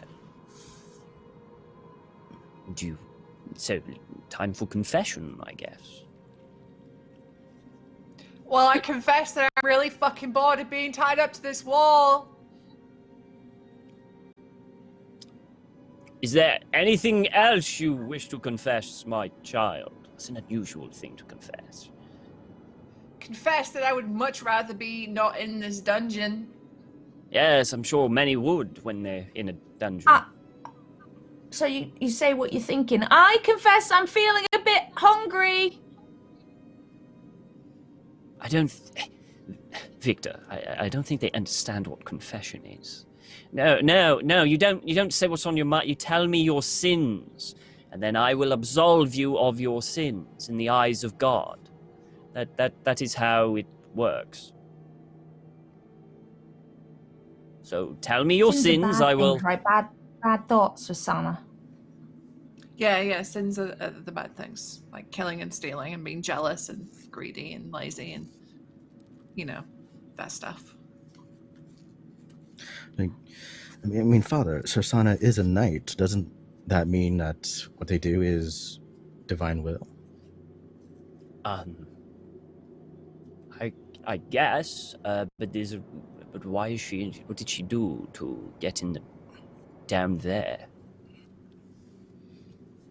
Protected the weak and innocent. Who did you protect? Aethelthryth, Thorn, Astrid. From who? This whole town. I assure you that this whole town, including myself, would not be un-Christian. Not with me leading the flock. Father, we're going to have this conversation about your drunkenness and all that lot later, but I've talked to you before about this murdered nuns, the seal thing. There's a big thing going on, a big heaven and earth. Like, something's making its move. We've seen horrific shit. And these guards are stopping us, which means that everybody could die. And while ever we sit here talking bollocks, people are probably going to die. Right. Okay. Roll me a persuade, Sana, because you're the one who's trying to persuade him. I'm going to use one You of do my have I've got success. several. Okay, because he's drunk, he's quite, he's quite susceptible to things like, right, yes, I could see what you're getting at. You, sir, you guard. He's like, yeah? Do you have the key to let her out? Yeah, but the captain will have my hide if I let her out. Well, I, as the head of the church in this place, of course, by decree by God, deem that their sins have been absolved and they should be allowed to go free. Right. Okay. I'm sure that with you saying that, Father, I can't get in trouble, right? Right, of course not. Come, let him out. Right, okay. And he gets you here, and the door opens up, and you see the guard kind of walk down. This is a guard you don't recognize. He wasn't there in the kind of courtyard or anything like that. He's just probably some poor bugger who came on duty beforehand, just after what happened. And he, right, okay, right. And he goes to the manacles, he starts undoing them, and there we go. There you go, sorry about that. It's how it is. So you better come upstairs and have something to eat. Or you could go to the feast. There's plenty of food there. Who's been kneeling like this, stands up to her full height and does like the anime tough guy neck crack and like stretches all her muscles out. He's not a particularly tall guy. He's kind of looking up. Okay, I'm just gonna. Okay, and he starts hurrying back upstairs. I'm gonna go to my post now. And he just heads outside. Father's there. That was fun. Father's there at the top, waiting for you at the top with Victor. Well, thanks, Victor, for that. You are the most expensive group I have ever been with. But the most lovable. Should we go? Let's go. All right. We need to stop this feast, right? Right? I think so. Again, Cassandra didn't really give me full details, but we'll do our best. It does feel like this feast is a bad thing. I might be able to tell if the food is poisoned, but I don't know. They were pushing the cart up as I was heading over, so. Oh, let's go, because people might start eating already. Okay. Lead on, Victor. Oh, wait. Where's my sword? She finds the guard. She's like, where is my sword? What? She's giving him my sword. What? Where's my sword? I guess behind the desk is where we normally put them. Just walks if you over. had stuff in, and behind the desk you can see it's kind of like a big crate, and you can see your armor's there, your sword's there, and your shield is there as well. But that's more kind of leant up against the wall kind of thing. So all your equipment is there. As you start gearing up, you hear a kind of whimper that is coming from another door. Gonna go over. Hello? You go over and you just hear whimpering. Does it sound like the dude that was in the cell next to me before we set the prison on fire? It does.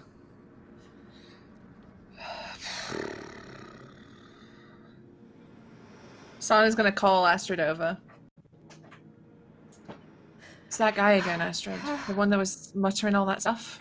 Do you think there's anything to it? You're the one that knows all about these prophecies and stuff.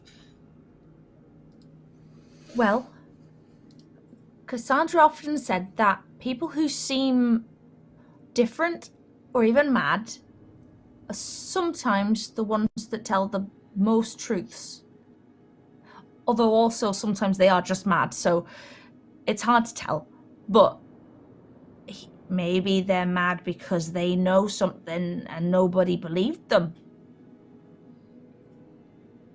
Maybe. See, have a word. Because I don't know what questions to ask. I don't know how to communicate like that. Well, I'm not the I best got Latin. communicator. That's all I got. Well, that's a language. Hello? Person Hear whimpering? Continue to hear whimpering. Don't cry. My name's Astrid. What's yours? Are you talking through the door, or have you opened the door? Oh, is it? I thought it was locked up. So I probably No- lean on no the one door tried. and then it opens.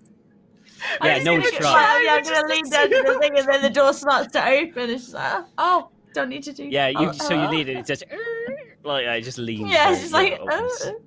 Heroes. Yep. Don't even check if the door's locked. So you open it up and you can see this frail, skinny, just very gaunt, pale individual who's kind of like curled up in the corner, whimpering, and seems completely oblivious to what's going on. Are you feeling hungry as well?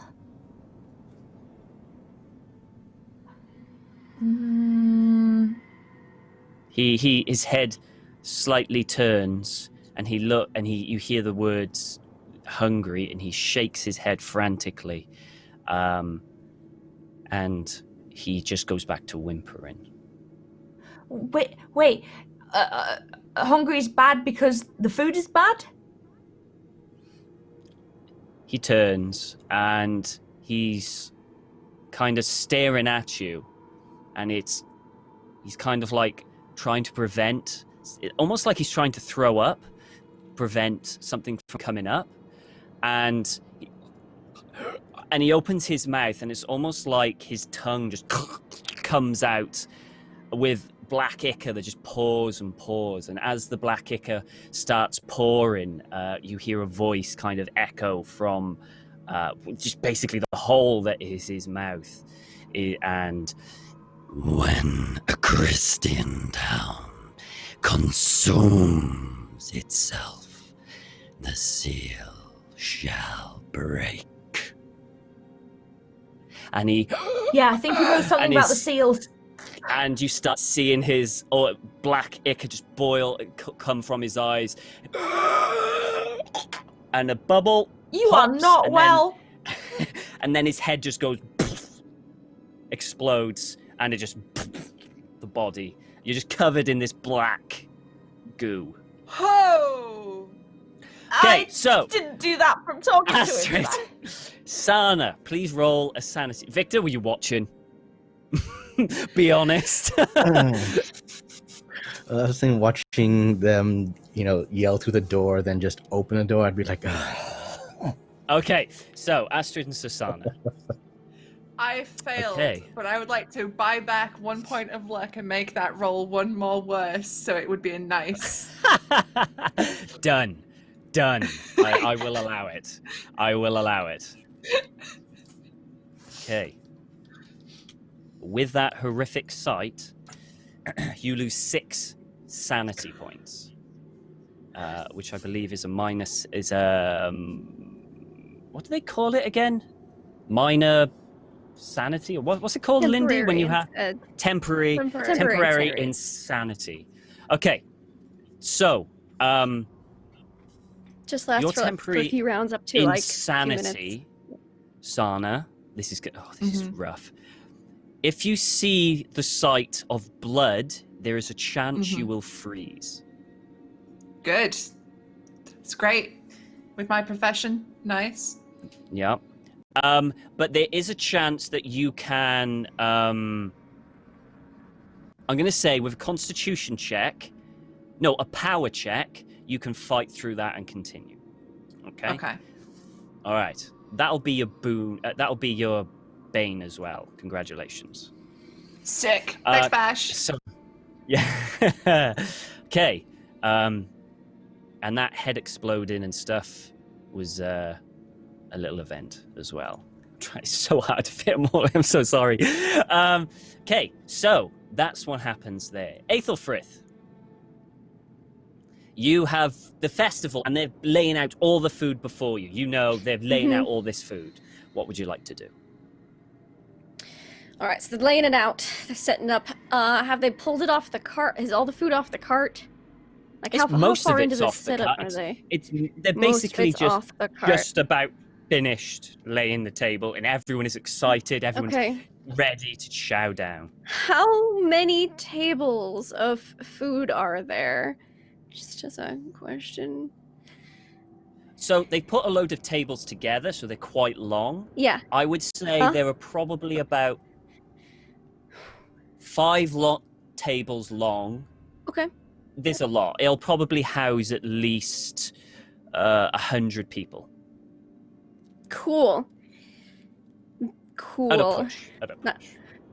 Yeah. So now my question is, do I go on a table flipping spree now that the food's all set up, or do I just burn it? I will say there are guards around. There are a lot of people around. It's up to you. Uh-huh. A lot of people around means that... Do any of the tables have candles on them? Yes, there's candles everywhere. Question. Do both. It's their only source of light. Why not both? Yeah, why not both? That's a good question. So, I'm gonna play it real cool. You know. Okay. Like a person does sometimes. I'm gonna grab something nice and like if there's a jug of booze, like a nice booze jug. Yeah, there are jugs of booze around, yeah. You know, look like I'm helping set up, and then oops.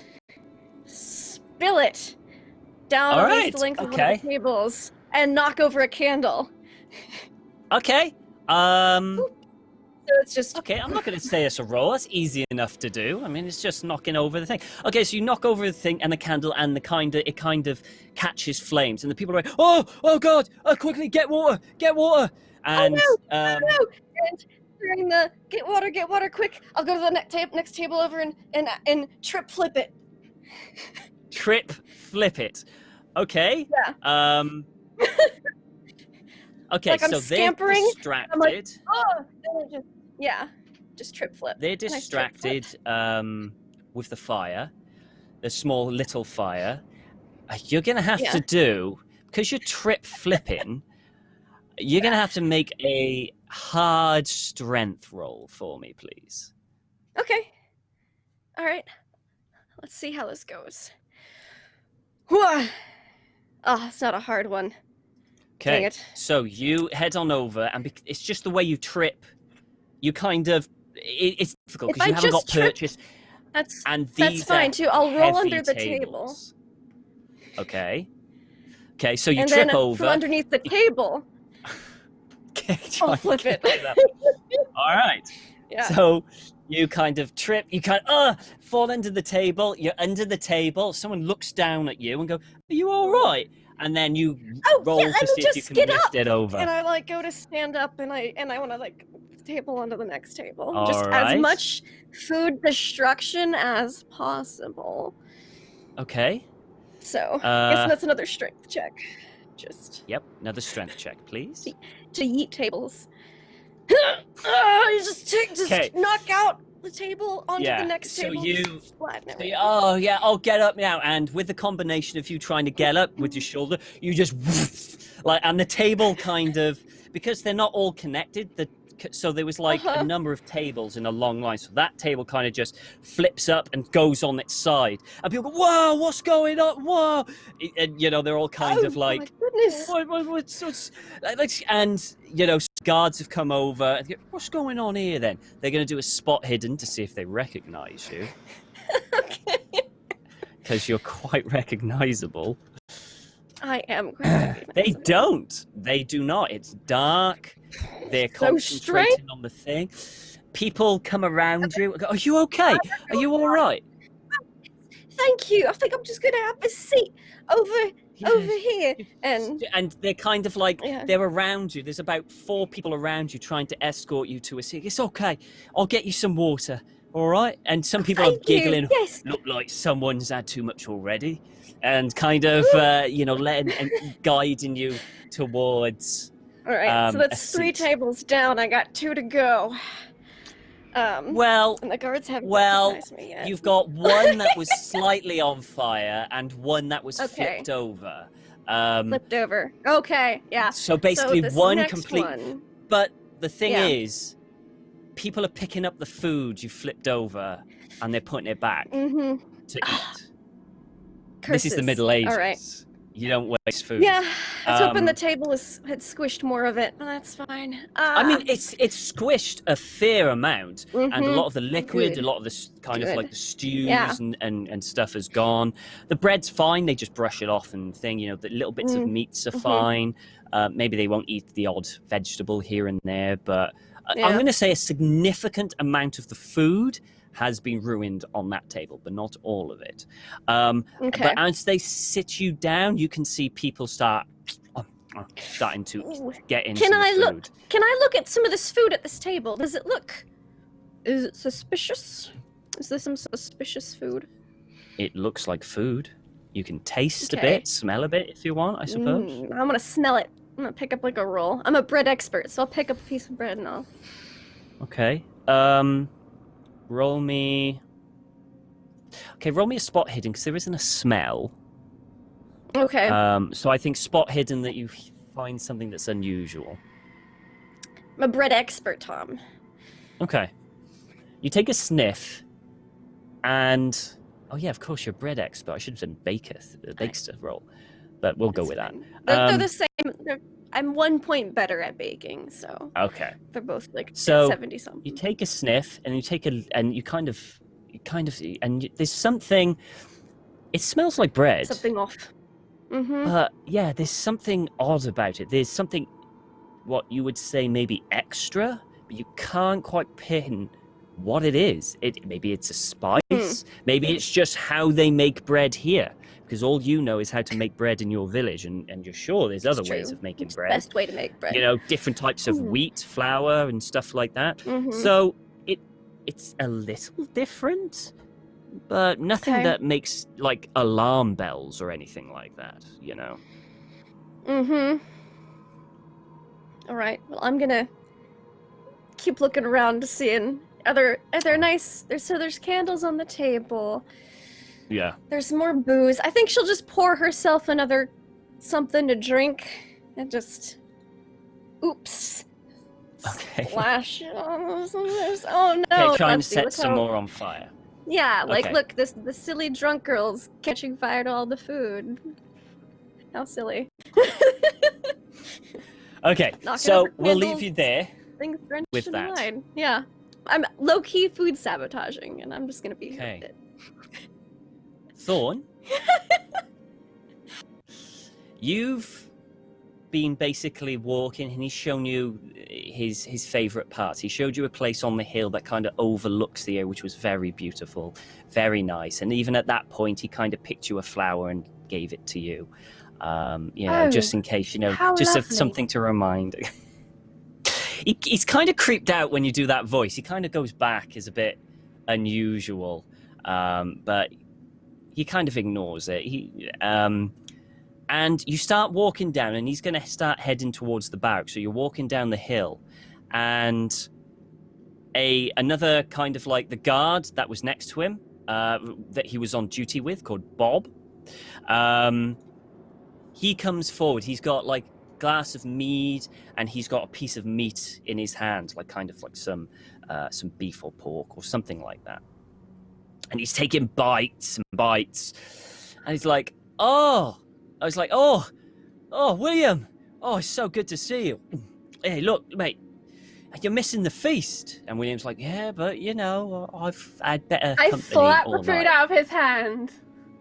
Okay. Roll me a fighting brawl to slap the food out of his hand. Right. Cool. She's not great at this. Success! I'll take it. Though. Okay, so he's kind of wave it, and you go, oh, and you slap it, and it goes, hey, what'd you do that for? And you said your prayers yet? You got to say your prayers, all of them, all 23 of them. Can you count to 23? Because you got to say all of those. You got to be down on your knees. You got to pray up to God, and if He does not hear you, unblessed be the day that you unhallowed His earth by consuming of meat without the proper prayers and sacraments. Without blessing it, without the holy words being spoken unto that flesh which doth enter your mouth and taint your very soul. Amen. And William kind of looks at you and looks at him, and he kind of like smiles, a little shrug, and you can see the guy, that was mine. That was my food. You knocked out of mine. That was mine! And he starts to get really, really angry. And he's like, you can see he's going red and red and red, and he's kind of pacing like, that was mine. And William's like, Bob, it's all right. We can get some others. And he pumps, no, that was, and he gets the thing, and he hits Bob across, he hits William across he's going to attempt to at least. I draw my dagger. He misses, so William kind of like, huh? And he ducks. He what are you doing? And he's just really, really, really angry. You draw your dagger. What do you do? You just by hold this up holy mini sword of Cersana, I shall smite thee if thou dost lay a handeth on this man who I do kind of like a lot. He jumps at you. He jumps at you. Okay, so I'll give you a stabby stick roll, which will be. I roll for a dagger. I don't have a dagger on my sheet. It's. I think daggers is an actual skill set, or small arms, or something. So whatever that is, I think. Hang on, let me just very quickly double check. Small knife. Damage is 1d6. It'll be. What's average? Fighting brawl. It's a fight. Oh, fighting brawl then. Yeah, it's a fighting all brawl. Right. I don't know about a dagger, but a small knife. Success! All right. Against the likelihood. 1d6, probably plus if you have any damage bonuses. So 1d6 damage. 1d6. I didn't know what my damage bonus would be, so 1d6. Yeah, I'm going to say it's a large knife. Ooh. So 2. Okay, so he jumps. How do I find out if I have a damage bonus, Tom? It will say it will say on your sheet under combat. It'll say damage bonus. It's a combination of your build and strength. Yeah. Whether or under the Cthulhu Dark Ages thing on the sheet, right in the middle, right below characteristics. Oh yeah, I'll say damage bonus. None. Yeah. Yeah. So you kind of he more likely jumps on the dagger and it stabs him. Yeah, I imagine he like lunges forward and she's just like putting it out and it just goes. It goes in him, it goes into his chest, and he backs up, and it starts pouring. But he's just doesn't seem to care. He's and he starts swinging at you. He's going to swing at you. William, run! Okay, he misses. He swings at you, and completely misses. You duck, and William kind of starts to jump and tries to tackle him, which he fails. He's like, oh no, oh god, shit, and he slips and kind of like completely Are we in like misses some him. muddy like road Yeah. track, so we're just all slipping in the mud? It's mud. Yeah, it's all mud. It's like moist everywhere. It's just wet mud. So he's down. Back to your go. What do you want to do? I want to like gently like urge William to move, like dagger in one hand, like pushing him, and I want to try and retreat away from this crazy man, away from Bob. Bob is a bad man. Okay, so you're going to But kind of also- cautiously back away. No, not so much. There is a haste. There is lack of caution. It's away. So you're running. Yes, that is how I would Okay. frame the dramatic Roll exit she is making. me a dex just to see if you can succeed. Extreme. Yeah, you're gone. And because it's in extreme, I'm going to say that William was with you there as well. You pick him up, just running. Oh, okay. And you just hear Bob just screaming angrily, and you hear footsteps. I've seen a man turn like that before. It's kind of my fault. Explain that a bit later. But we should go. We got to stop people from eating the food. But I really need Susanna to do that. She really knows what to do all the time. I don't know what to do. I just talk about it a lot. Okay. So, and he's like, okay, we'll find Susanna then. Come on.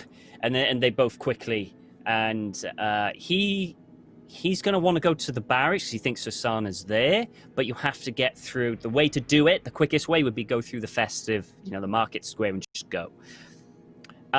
Victor, Sana, Victor, Susanna, and Astrid. I'm assuming you've headed straight. Have you headed straight to the marketplace after that? The market square. His head fucking exploded. Of course, we're gonna heed what he said. You start pelting it down. As you reach the market square, you can see Aethelfrith there. She's kind of like doing her best to kind of make as much mess, but you can see people chewing and eating, drinking. They're all kind of cheering at each other, happy. Quite a lot of guards there. They're too busy kind of eating, not really paying attention. Not everyone is eating. There are some that are around Aethelfrith, and they're There's really some that are concerned having to about clean up. Right, there's people cleaning up. There's about 4 people around Aethelfrith that are actually concerned that she might be completely smashed off her face. So they're trying to calm her down. And like settle another her table down. goes up on fire as I knock over their candle. Yeah. Just like she's a disaster. So they're trying to make her get away from the thing. And that's what you see. I think I was probably dragging the father along with us. Oh, father's there. Yeah, he's with you. He's kind of like behind, staggering a little bit, but not too bad. He sees the drink and he's kind of eyeing it. He's like, Right, Astrid, Victor, I'm going to need you with me on this one. We're going to make as big a scene as we possibly can, and we need to disrupt this thing at all costs. So Sana draws her sword, and she charges in with a "Oi!" trying to get the attention of everyone, jumps up on a table, and starts yelling, "The food's poisoned!" okay. Poisoned! Roll me an She's just trying to... Roll me an intimidate to get everyone's attention. I'll use a blue friend. One of these Okay, boys. that'll just be a success. Can I You won't assist? get an extreme. So Yeah. it's Can kind I of it will assist just with be success. Poisoned food? I will say Yeah, I mean, I was No. going to say, I'm in the if she crowd. draws her sword and says, I need you with me, I would draw my hand axe or something and I would leap on a table and try and just go rah as well, like trying to Like, Alright. Danish okay. So Astrid, if you want to assist, Well, you say that, and Astrid looks a little bit too much like that at that moment when you say that. Okay, so it's your call, Sana. What can did you just roll say? or do an Sorry. auto success. It's quite difficult to get the attention. Did you This roll is to it with get everyone's advantage attention. instead of an auto success? So there's a chance to get an extreme? Not with one of the 20. You know what? Fuck it. Yeah, why not? Did that 1 week. I think we changed the rule. Okay then. Oh my god. So I'll just I'll go home. yeah, so you get on the thing, like that. There's some guards up there kind of like, oh, get down. And everyone kind of laughs you off and carries on drink. No one's paying attention. A fight breaks out elsewhere and the guards go, oh, and kind of try and break that up. A little fight starts breaking out. I think Victor's No going to be one's like, paying attention to you. Father, I think it's time to start a sermon. What? I don't know if they've prayed before their meal yet. Of course they haven't, because I was not there. And he kind of staggers up. I need help to get on the table. Would you mind? Of course. Thank you. And you kind of help him up, and he's like, my children, my flock, please, before we continue, let us say grace together. Let's see how convincing he is. You know, okay, he's quite convincing. A lot of them kind of stare at him, and they stop eating and they stop drinking, and people fussing around with Aethelfrith just stop together, and they kind of, bow their heads, and things go a little quiet and awaiting the father's words. And he starts speaking and blessing the food until a voice kind of like, oh, this is fucking taking too long. It's too fucking long. And another one, yeah, this is taking too fucking long. And a piece of food just gets thrown at the children, please, this is not. And another one's like, oh, I've had enough. And while this is happening, can I grab the largest basket or barrel, because I'm very strong, and just start scooping food into it? Yeah, you can, absolutely. There are empty crates and sacks all over the place because the food's gone. So you can absolutely just start scooping very quickly, as much as you can. Yeah. Is there like a bonfire type thing too for this kind of event? Yeah, there's fires around. Yeah, there's fires that have beautiful. Got, I grab a bunch of sacks and I just start scooping them full. And as soon as I have a full sack, I eat it on the fire. Just eat. Okay. So, as he's continuing that, people are starting to yell. Some are confused. Some are equally angry. One person who's yelling looks at the other person and punches, and then a fight breaks out. And then fights are breaking out all over the place. And Victor... Actually, roll everyone, apart from Aethelfrith, roll me a spot hidden. Apart from Thorn, because she's not there yet. Not quite. Almost. Just a quick spot hidden. I want to use my luck. Okay. To make... Yep, to a success. Yeah. Okay, Astrid, did you roll your spot hidden? No, I failed miserably because I was putting emotes in the chat. Hidden. Oh, yeah, I was distracted by all of the things that were going on. I'm not trying to hide Victor, it all. You being the only one there, that's paying attention to the father, because Susanna and Astrid are looking at the crowd, you see someone creeping up, behind the father, and he's got something heavy in his hand, and he looks furious, and he's climbing the table. Ah, damn it. I'm going to have to tackle this guy. It's not what I do. Alright, can I just use an auto success to try and run and tackle him? Okay. Roll me a fighting brawl. I'll use an auto success for that. Okay. So he kind of creeps up and creeps up and creeps up. He's just about to get him, and you just run up, tackle him down onto the ground. and he's like, "Ugh, get off me, get off," and he's struggling on the ground. The father kind of looks behind and confused, and you just see now everyone, there are kind of mass brawls just kind of like just getting out all over the place, mass little brawls. A lot of people are just kind of like confused, don't know what's going on. It's like, what? And kind of like backing away. And when a few punches for the angry people have done, they kind of stop, turn to the ones that aren't fighting, and just charge. And this is about about half the people here has just charged the other half in absolute bloodthirst and anger. Now, at that point, Thorn, you come and see that just happen. Now we'll quickly roll Dex to see who can go first.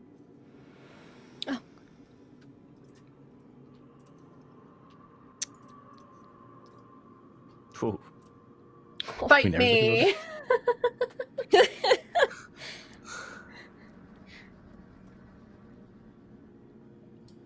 We all rolling it? Yeah, everyone. It's initiative, Everyone. basically. My bad. Yep. Nice. Look at us, fiance. We're so close. I know. Where are you? This side. Oh, and Astrid in there as well. And Victor?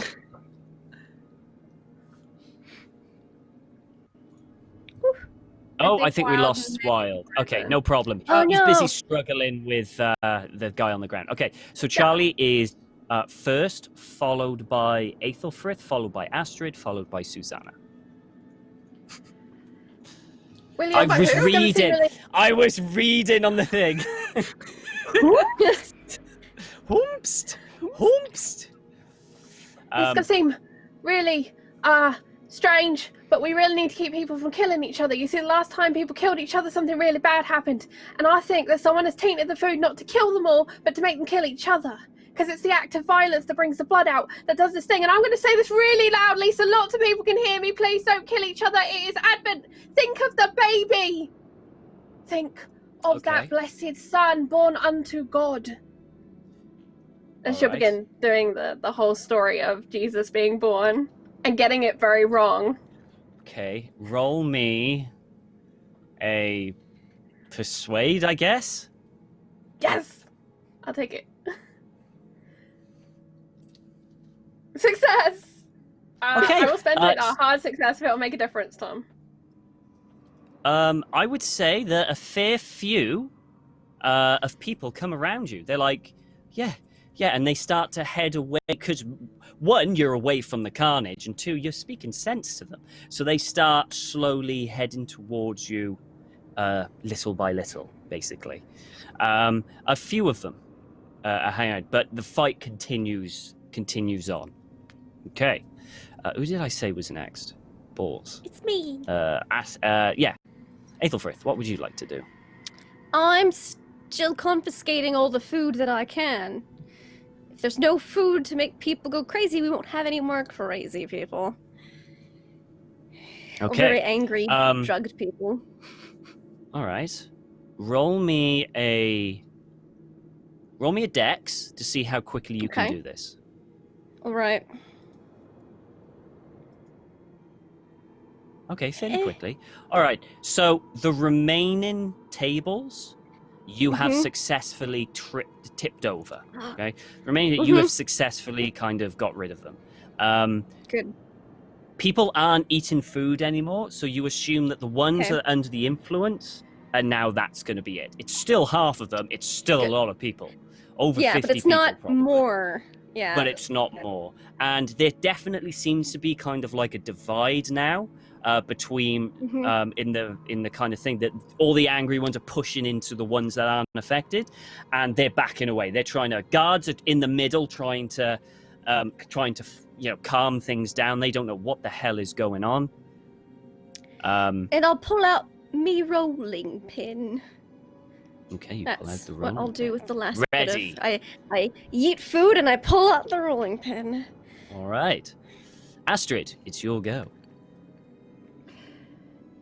Okay, question. Can I, what I would like to do, if I have all these sort of herbs and potential potions on me, can it be the case that I potentially have something like a herb of some kind that It's like if you maybe calm smoke people. it would, it releases, like, it's not exactly going to put everyone to sleep, but it's like, it's a slightly calming thing. If you were trying to sleep, you know, you might sort Are of you waft it. asking if you have joss sticks?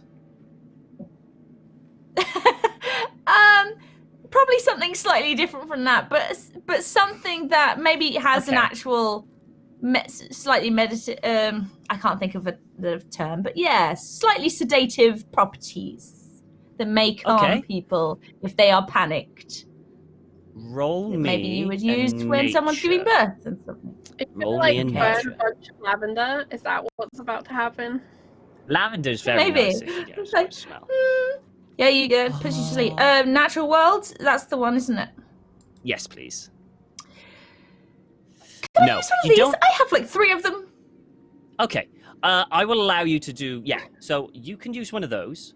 I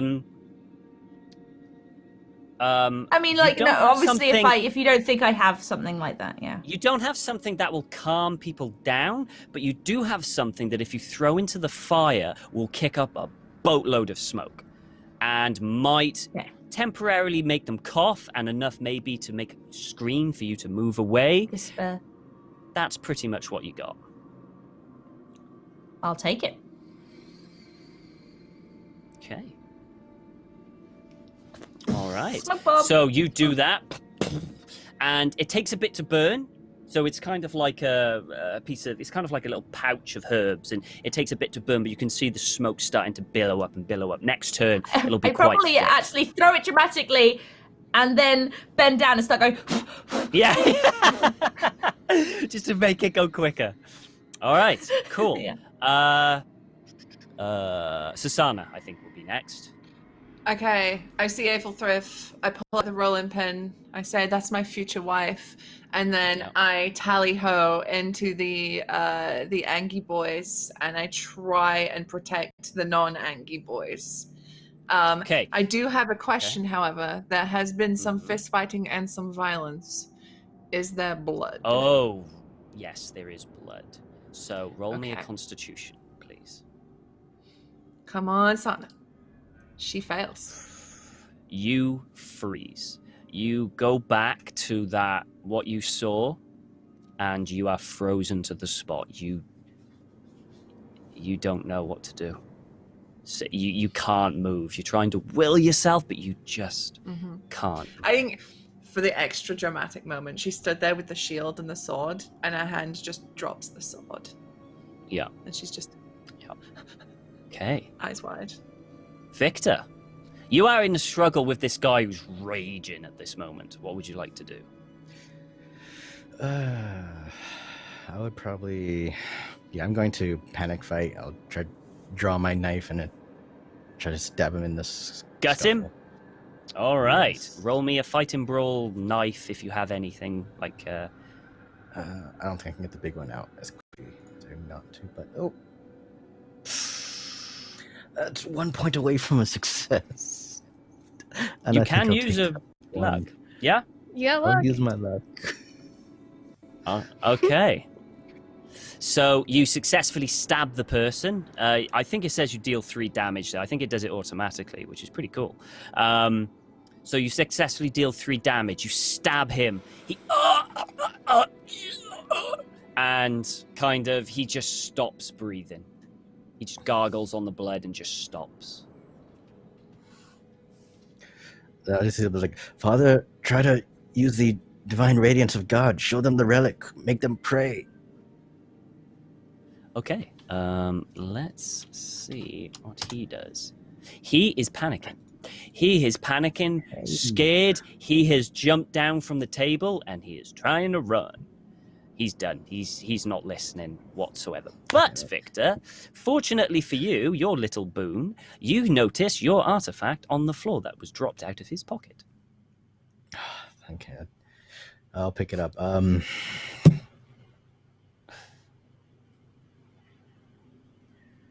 Shit, I don't know what to do with this.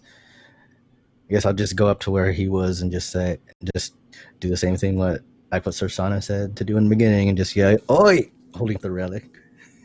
Okay. All right. Okay. Now it is the angry mob's turn, which pushes even further. So this angry mob kind of thing is essentially, I'm not going to do each and every one until it's directly involved in you. There's none that is directly involved at this moment. You know what? There is one. Hang on, let's do one. Let's see how they do. They miss. So as Victor, as you come up and try and hold it up, you see kind of like a piece of bread, hard bread, just go just past your head as someone threw it at you. But you can see people are panicking, and the people that aren't affected are just starting to break and run. You see a number of guards in the melee with their shields up, trying to hold back. One guard has been absolutely just overcome and is on the floor, and they are tearing into him tooth and nail. They are just ripping flesh from him. People are trapped, getting beaten up. Some are trying to fight back. It is just carnage. But this wall of fury is pushing closer and closer to you all. Thorn, you're there and people are around you. You're still quite a bit out of the melee. You're not there in it. What would you like to do? And then, on that holy of nights, a sheep did arrive, followed nary too far behind by a man who did say, I am a shepherd. We came this way, for it was foretold by a great angel. Hey, that's Astrid, who said, on this night, a babe would be born, low in a manger. Low. Roll. She's gonna try and keep getting attention and keep telling getting the story. people to you. Roll me a persuade. Yeah. Alright. Suddenly all of the nativities I did in primary school helped. Suddenly this is what this was for. Yeah. I was being prepared for this moment. It's success. Okay, you've basically got as many people as you're going to get. You get a few more, but everyone else is either panicking, and there are others around you that are kind of hanging around you. So that is pretty much all you're going to get. Right. And that babe was born onto earth so that there would be peace between brothers and sisters. For we are all the children of God. You would not murder thy brother, would you? She's going to attack someone in the audience who seems to be listening with her. Would you? Okay. That person, no, it kind of comes towards you. And you do and that. nor would you, would you? Yeah, that's what she's saying. There's a few. Okay. Aethelfrith. Yeah, I got my rolling pin out. I'm gonna help with the wall because I'm very hard to push back. Okay, so you're gonna help. Okay, so are you just holding back, or are you gonna actually start hitting people? If I don't want to kill anyone, but if I can knock out a couple blokes, that'd be great. Okay, so roll me a fighting brawl, and we'll say they're non-lethal. I will roll me rolling pin. Yes, roll you rolling pin. Oh my god. Well, you may not want it to be lethal, but I mean, you deal 9 damage to some poor bastard. So you have a big goose egg tomorrow. You've been pushing people back, and someone got way too close, and you just telling them to back off, and then you just swing this rolling pin. So I'm doing a real good job at holding people back, is what you're saying. You're doing a real good job at holding people back, and you just knock him down. He might be dead, you're not sure, but he is not getting back up. That person is not getting back up. But you're doing a good job of holding back a large number of the horde. Okay. The guards seemed like they needed reinforcements and that they weren't going to arrest me right now, so... Yeah. Astrid, what would you like to do? Oh gosh. Is my smoke bomb kind of starting to do anything, or is it... Of course. So the smoke is now thick, and it is difficult to see in front of you now. If you want to run, now would be the perfect chance. It's quite thick now, and you can hear coughing. from the other side, and the wave of the anger it's just kind of slowed slightly because of it. So, I mean, Astrid wants to try and get as many people who at least are not under the influence of the food out and to safety. She doesn't, because she's worried about like trying to fight back. The gang is kind of giving them what they want, so she's kind of thinking, actually trying to just get people out of harm's way is maybe the only way to do this. But if they turn on each other, there's not much we can do. So she's just gonna start to like before just start running, use the smoke. Don't eat the food. No, she hits someone as they're reaching for something. The food's bad, isn't it obvious? Go. So in combination with your smoke, you won't have to roll anything. You're getting a lot of people out. Now, all that's left is Susanna, Aethelfrith, and what guards were left in between the horde and people that aren't kind of like, so they're there kind of push them back. Susanna, what would you like to do? I'd like to get my shit together, please, Tom. All right. I'm frozen. Please roll. That's a hard success. You have gotten your shit together. So, Sana is there. She's lost. She's dropped her sword. She feels that weight drop from her hand. And she sees the melee in front of her. And for a moment, she's almost gone to the fear before she remembers what she's here for on this very earth. She hears Thorn in the back of her head with one of Thorn's many, many grand introductions. Amen. And she tightens the grip on her shield, leaves the sword in the ground because she knows then not to kill any more people. And she runs up to the guards and she starts barking orders at them to make this a more efficient, rather than just being pinned in clusterfuck, to make this more of a tactical thing. So she's like, shield wall, spread out. She's barking out these orders and she joins them in the shield wall. Okay. Roll back this horde. Roll me. You can choose intimidate to shout people into it, or persuade. It's up to you. It's gonna be intimidate because Sana's not very persuasive, except with. It's fine, violence. and you do have a blue. Don't forget your blues, folks. Oh, let's use a blue. Use a blue.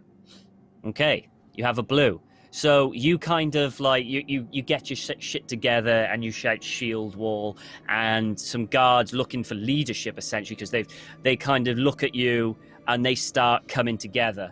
And as you shout that out, you notice that some guards from the hill, they've churned down. So one, you raise the shield, another one locks into next to you, and another, and then guards from the kind of thing come down and they just go and just interlock throughout the because that's essentially how fighting was done back then. Just we're gonna like kettle them walls. basically. Try and kettle them in, you know. And so there's like a line of guards with shields, and Aethelfrith with a rolling pin gun ready. If you want, you can pick up a table, Aethelfrith, if you're big enough to use a shield. Or a stool or something that you want. And now you've got basically a shield wall. That's your turn. Victor, you are now on the good side of the shield wall. Am I elevated enough where the angry mob can still look at me? No. Yes, you are on the table. All right, so I am going to try and grab their attention by yelling at them.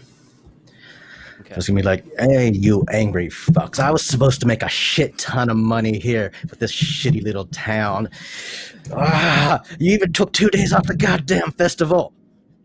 And I spent money.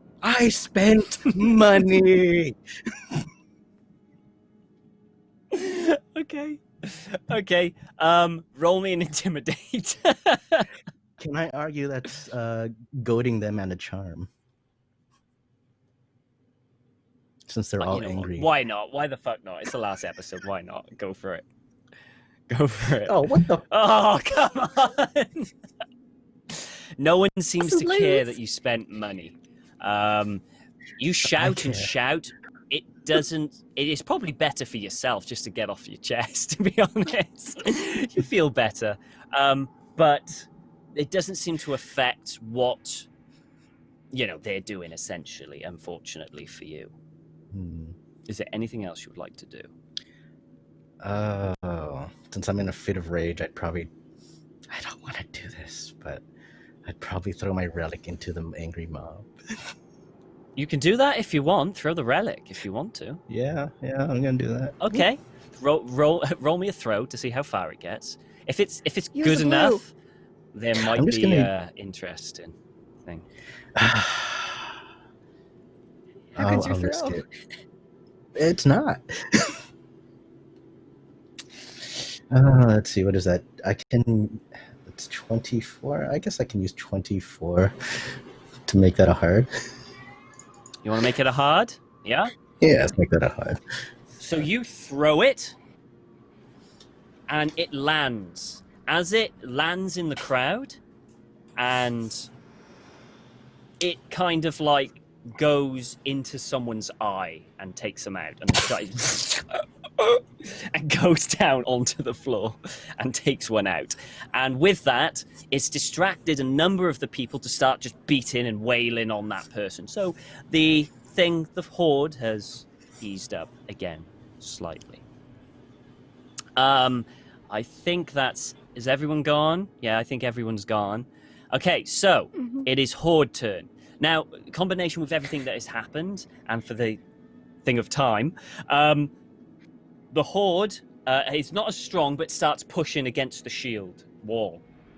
And you're holding, And this person comes, Susanna, close to you, and in the blink of an eye, you see a knife just start coming towards you with someone trying to think. And from behind, all you see is a sword just pierce out and go inside this person's face, and just falls back down and pulls back. And you quickly look behind, and you can see two gentlemen there with kind of masks over their face, and he looks to you, and he just puts his hands on the shoulder and says, "We need to ease back to the tower, to the hill. We can defend there." All right. And she just sort of nods, acknowledges, and just starts barking orders, just slowly start backing up. And it's like the shield will just move back together. Yeah, it like eases back. So they all kind of come together, and each call with you, they go, "Ooh," and they kind of go back and back and back as usual. All the civilians are kind of being funneled up to the hill, and as you are moving back, you can see what's his name? Hervey there, gates wide open, doors to the thing, and he's encouraging people to get in. There are guards there holding kind of like position, waiting, and you ease back again and again and again until most people are in the building, and there are people out there still holding this wall, but it's narrow enough now that you think with a rotation you can probably hold them. Well, you don't know how long, but you can probably hold them pretty much all night if you rotate correctly.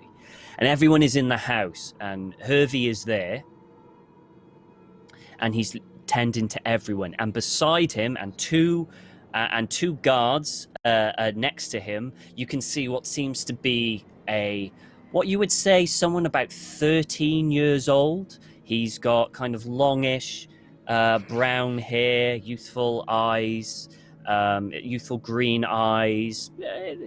Looks, fairly handsome, I suppose. And he seems to be going around, and people seem to be going to him, shaking their hands, helping, and just talking to him. You can assume that person there is the master. I want to find my beloved Esquire and everybody. Okay. So Aethelfrith is there next to you. Everyone's in, by the way. No one got left out behind, so don't worry about that. Good. All right. Okay. So you don't. So Aethelfrith is right there. Simon's just gonna give her a big hug for a second. Just make sure she's okay. Oh, you all right? I saw you were fighting so many guards. It's alright, it's alright. So many of them. Just the most guards I've ever fought ever At in my least life. 20, it seemed. It was, I think it was more like 40, honestly. There were just so many of them surrounding me, but it's alright. We should maybe go have a word with those who are in charge. Find out what's going on, what the Sorry, plan I didn't is. stay. I felt like I had to sabotage as much of the food as I could without getting caught again. No, you did great, and well, I did it so you could get out, you know? It's a big hug. Oh. You can see Hervey is talking to the master and the two gentlemen that kind of helped you. They're talking to one side.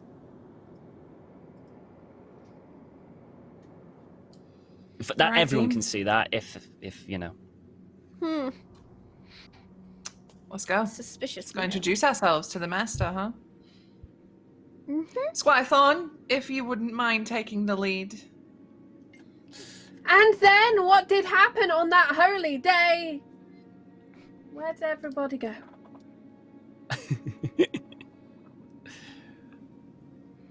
No, You're really, all what in is the that? What's going house. You're all in the house now, in the master's house. I must have been taken by some holy fervor and completely missed when we translocated, but that's okay. You did. She points at the master. The mouse kind of like his eyes kind of shocked, and the guards next to him kind of they put their hands on the swords. I have a French word for you, sir. J'accuse! What? I don't know. Who are you? That means I think you're the one that's going to break the seal. It's you. It's you. You got sick and you were hiding because you knew about the food. You knew what was going to happen out there, didn't you? Didn't you? Tell me the truth. And you're like at him, and the guards have stepped in front, and Hervey is there, and he.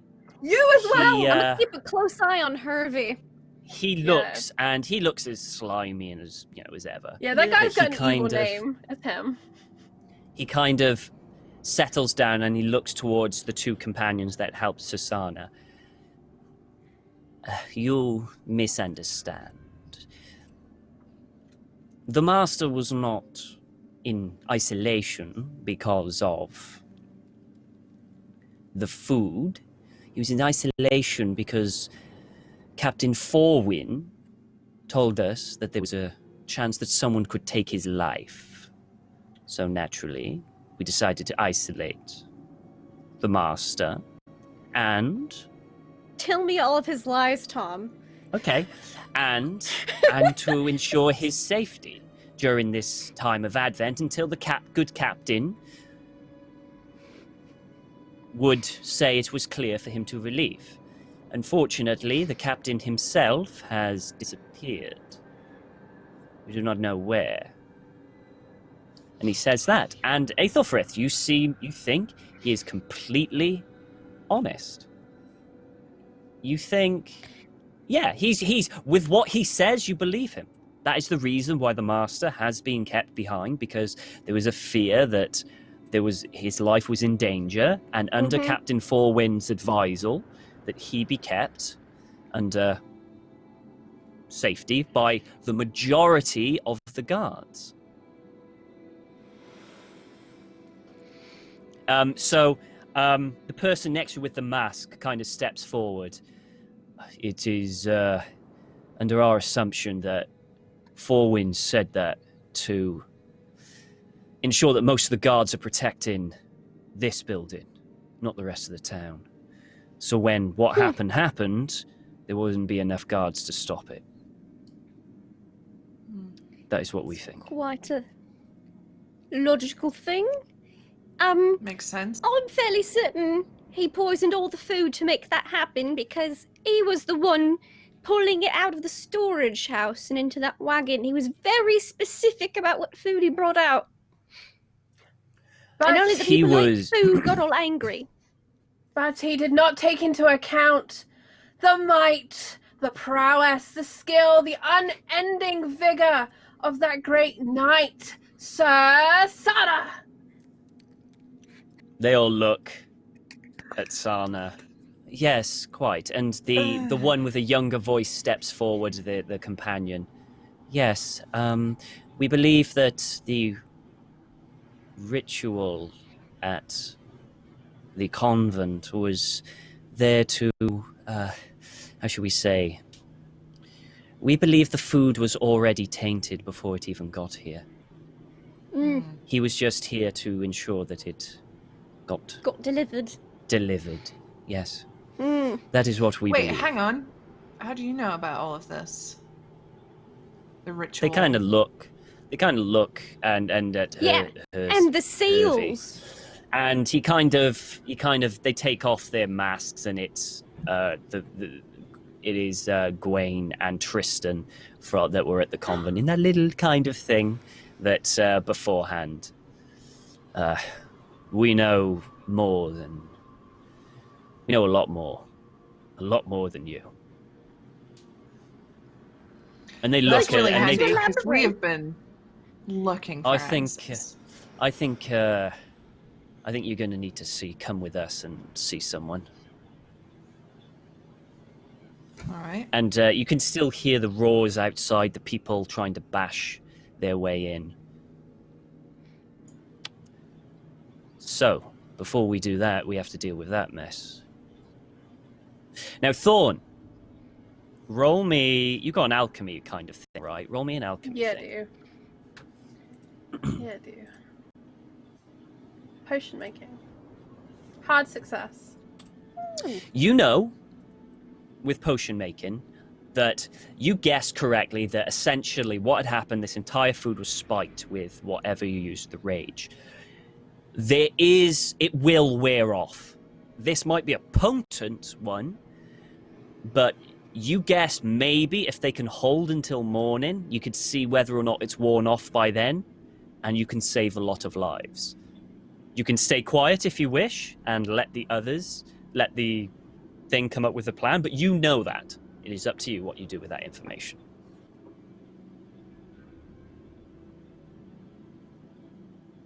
Whom in this noble village of Chillstone who still possesses the faculty of mind has the prettiest singing voice?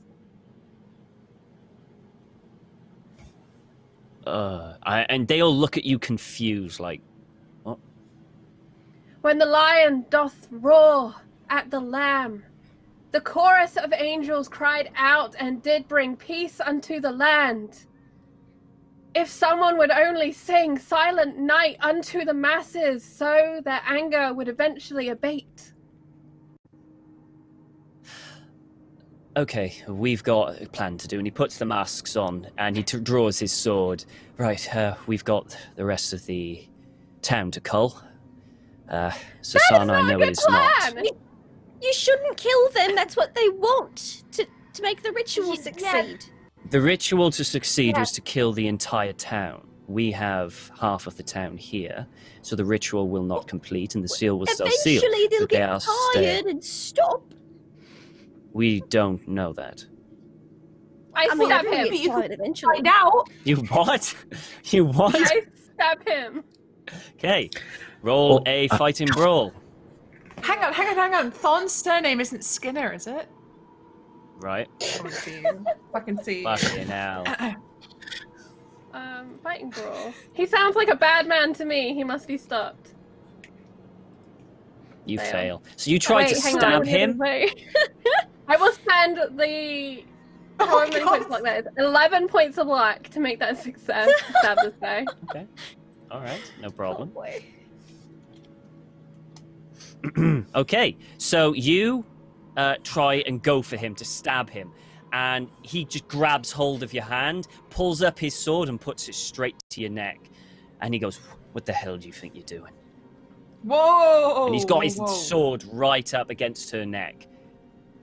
And he did it with lightning We quick. learned that. I mean, Sana, you have not seen someone wield a blade as quick and as excellent as that. It is like light as a blink, and the sword is there.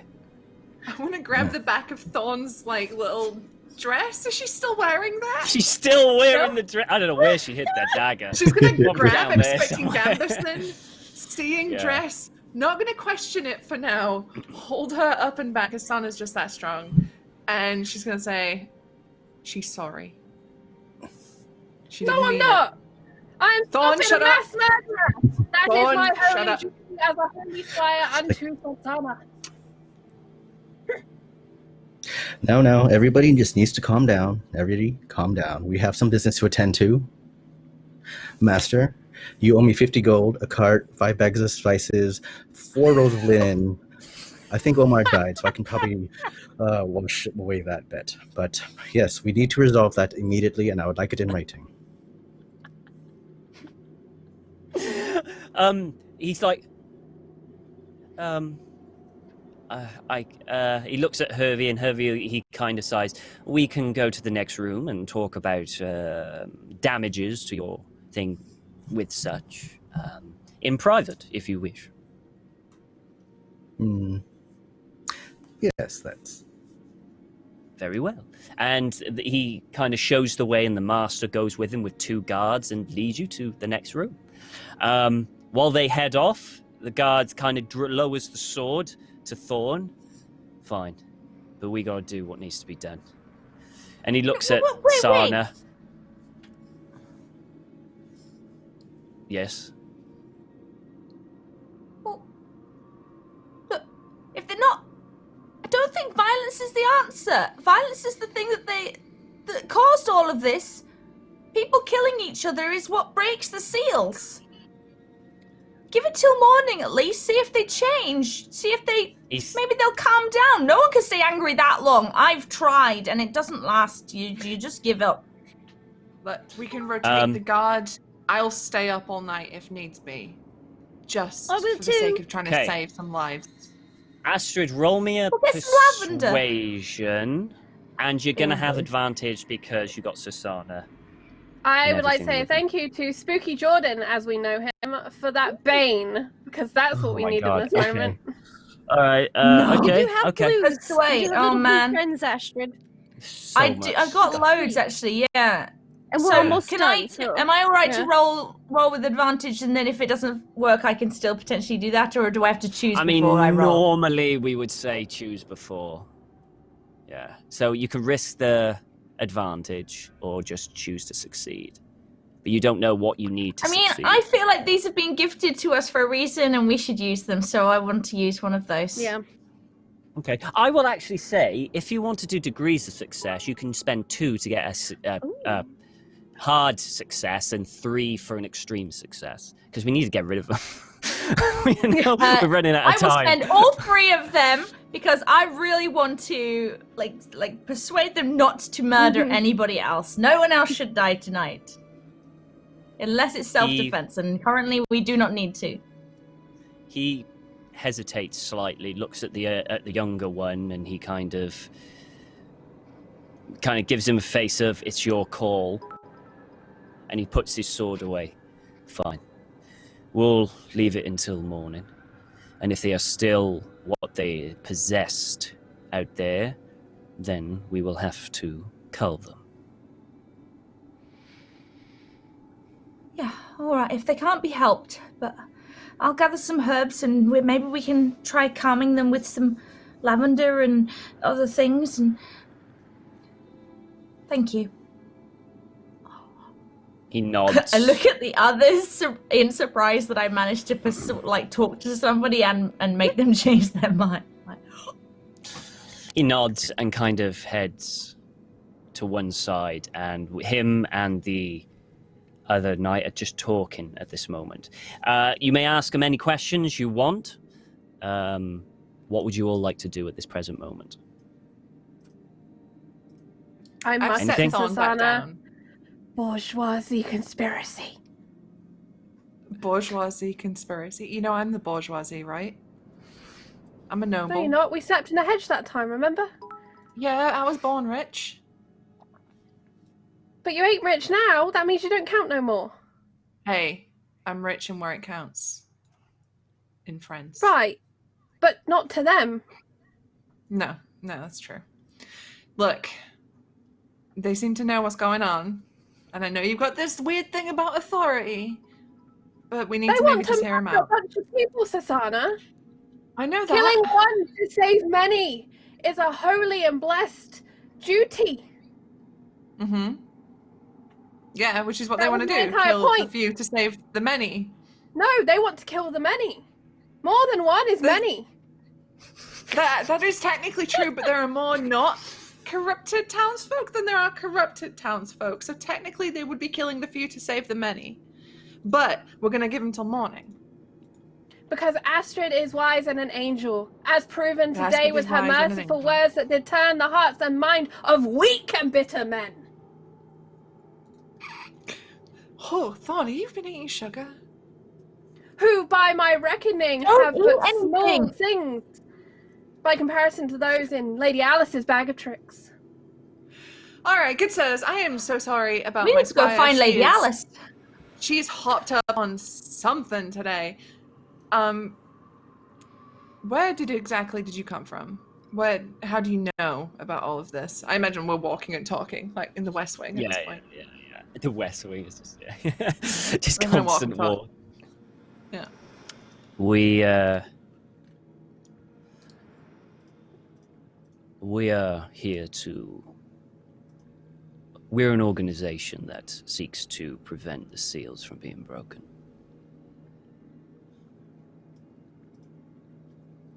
Why you are We interested? did do a in the very good seals job in my on- town.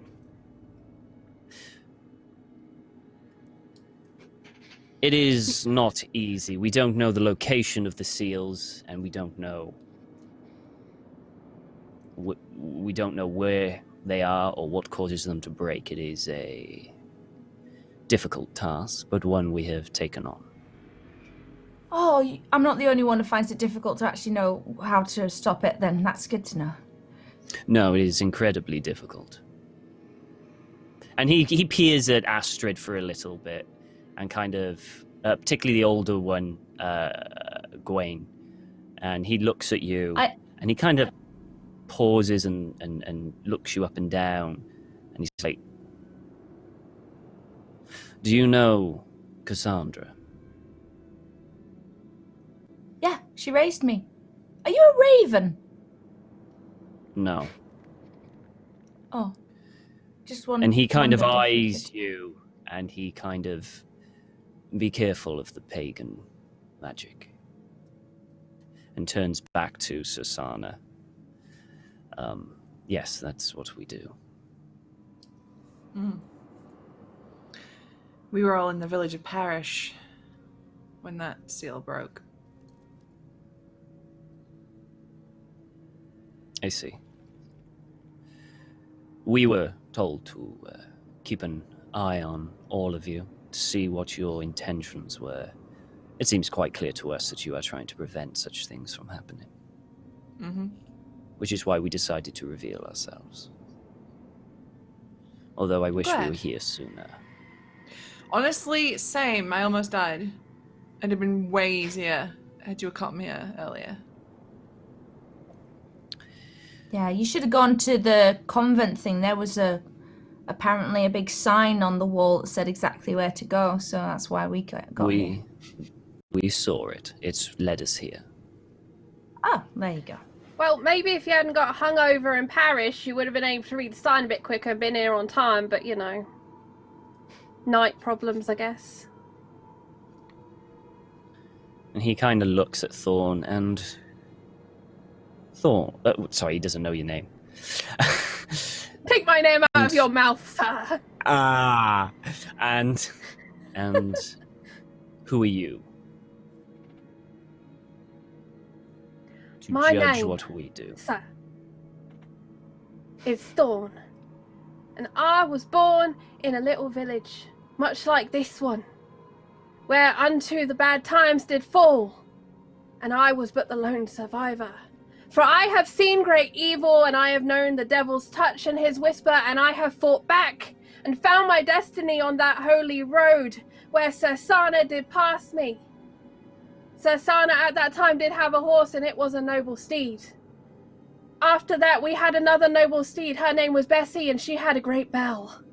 Pulls out the bell, dings and dongs it at him. Thorn, the survivor, you talk too much. And he turns to... You, sir, To do the murder rest. too much, and God knows you. And when he is done marrying the Lady Alice, he shall have time to smite ye for killing thy brothers and sisters, which is bad. When Sin God number 3 calls or me... 4 on the list. When God calls me to his side, I will accept whatever judgment he will have for me. But I go to his arms with a clean conscience and a pure soul. And you shall tumble from the moon's pearly gates into the fires of hell, sir. Except you won't, because we stopped you from murdering all those people like decent folk. Look at us go, fam. Look at us go. Are you ordained? Yes. You are ordained in the Holy Church. I am a sin eater's daughter. So no, then. I go to church every Sunday. Even in places that don't have churches, apparently, because it's not common, as I thought. And I went straight to the church when I got here, and the priest was in the tavern. So if you count the tavern as a holy place, then I have been to many, and I have drunk unto the spirits that are therein contained. And I know the words. They start walking off. They start walking off. What, Astrid? Hey. Astrid!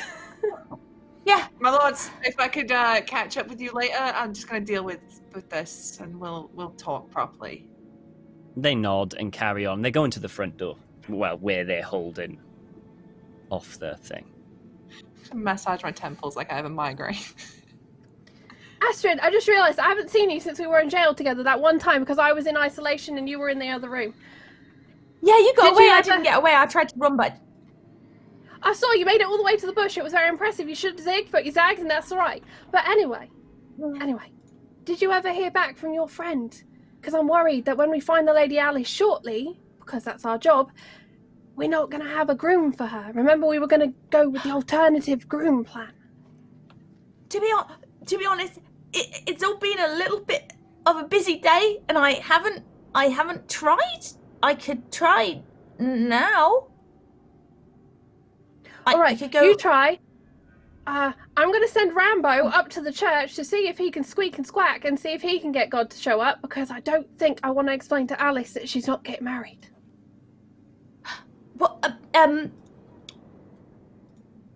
Has anyone ever seen God? Several people, from what I understand. Oh, I was gonna say, if he's just this like invisible thing, then how will she know if he's there or not? You could just. Wait, She doesn't seem the I remember smartest. I remember a story I heard. He was in a burning bush. Maybe we just need to set a bush on fire. Maybe it's like a spell. We could try that. Set a You set a table bush on really fire. good I'll go on talk the to the trees and see if I can find another But husband Astrid, for her. You are the What? greatest fire starter amongst us. You. Okay. I'll light a fire. I'll. What? How about? The holy flame. I'll light a bush on fire while I try and call on the spirits of the forest. And whoever turns up, God or spirit people, can marry Lady Alice. I mean, she should have a say in that. That sounds a bit like we're Well, just as long as she likes them. selling her obviously. off to. Yeah, of course. Like they have a chance to wed the beautiful Lady Alice if she wants to wed them. We should ask her Outstandingly about this, beautiful but- Lady Alice. Yeah. Well, when we have someone to present. Yeah. Good All talk. right. I've run off towards the trees in a little area to see if I can go and. Okay, to go to which trees. I've never done, to be fair. To go to any trees, But you have to Thorn go has faith in me. outside.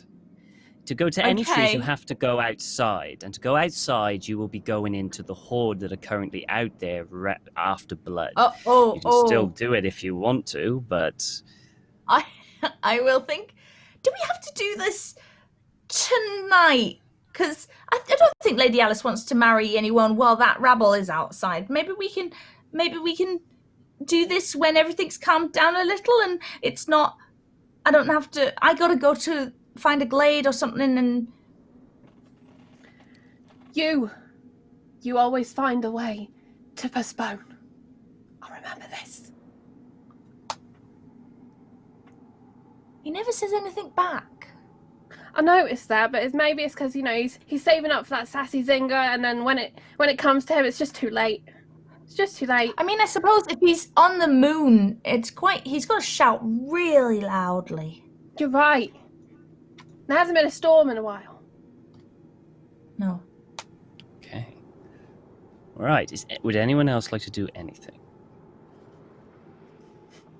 No? Give Sursana a little side cuddle. That's it. Okay. So, night goes through, they rotate the guard. Sana, you're going to have to do a shift occasionally, and anyone else who wants to do a shift.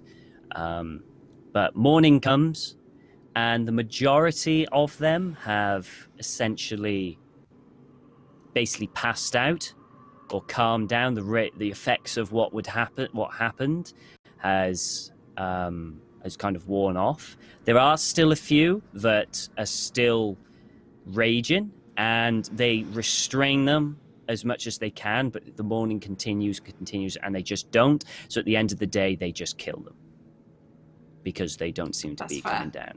All of them, or just some of them? No, only the angry. ones that are still angry.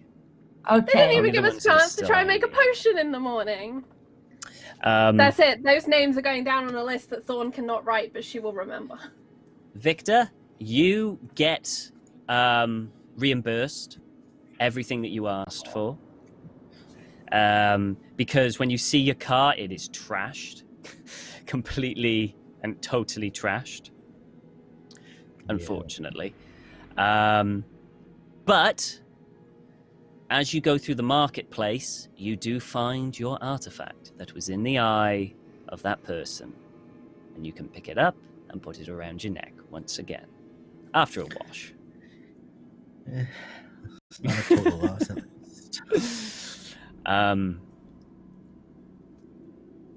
Once everything has calmed down and people have the master approaches to you all and tells you that Captain Forwin can't be found, and neither can Lady Alice.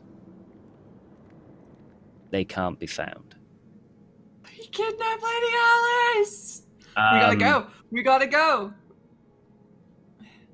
The two gentlemen, Tristan and Gawain, they have offered for you to follow them to meet someone which they think will help you on your journey. Whether you want to follow them is up to you. Yeah? Is Mueller Thank you, okay? Mueller is fine. Not a single scratch on Mueller. The town would be dead before Mueller. Oh, good. Okay.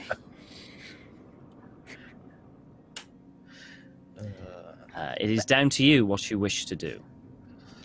Could we theoretically go up north a bit, have a wedding first, and then meet with this person you want? You could come to the wedding.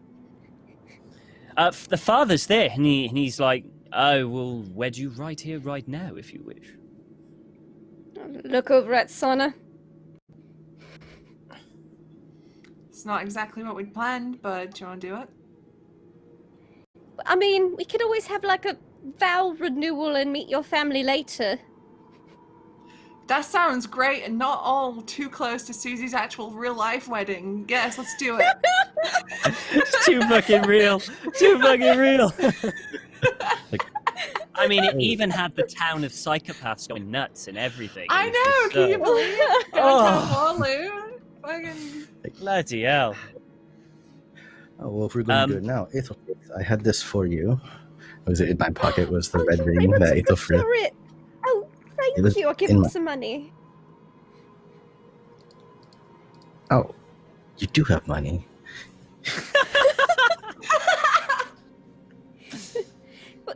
Yeah, I said I was going to buy things from you with money. This is the happiest day of my life. It's the happiest He just like. And I put the ring on Sasana's finger. Hang on, we're skipping ahead a bit here. But yeah, go on. You know, We've got to speed this up. We're over time. No, 3-hour wedding roleplay, Tom. We're in it. So you exchange vows with Father Arthur. It's a simple ceremony. It's just you and whoever you want there, you know, everyone else if you want. You share a simple ceremony and he weds you both. Now you have to decide whether or not you want to go out on your own or follow the two. It is all your call. A proposition.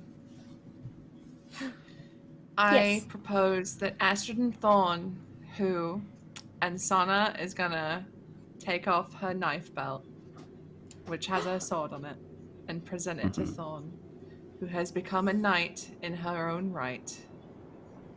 Go after Lady Alice. And I'll take Aethelfrith and anyone else who wants to come, and we'll go with you, Gwen. He nods. The choice is all yours, everyone. You are more than welcome, but do you know where he has gone with your companion? No, but I know Thorn will find her. Yeah, Thorn knows Alice, and I know footsteps. Very well. It is your decision. Our organization might have information regarding that, but if you wish to go alone, I cannot say it does. I do not know. But it is your decision. What do you think, Sir Thorn? His name is still on my list. But I have good contacts myself. Ain't that right? Very well. And so, Victor, where are you going? Are you going with them? I'm going with wherever the two competent swordsmen are going. Okay, yeah, that's good. Okay. So it seems like Thorn and Astrid are going off on their own to try and pick up the tracks of Captain Forwin and Lady Alice, where Susana, Aethelfrith, and Victor go with Tristan and Gawain and go their separate ways. You travel for a good few days until you reach a kind of like a castle, kind of like a fort. You enter, it's quite quiet. You go through a few corridors. This is Victor, Sana, and Aethelfrith. And you see that the two, Gawain and Tristan, kind of stand to either side of you. The person you're seeking is in there. They may be able to help you. And they bow their heads and walk away. As you open the door, you see a table, a round table. You see a number about, there's a person kind of in the middle with back turned. And you see about 3 on each side, so 6 people around. The door opens and everyone starts looking. And the head comes up, turns around and lowers the hood. And before you, you see about 17-year-old before you.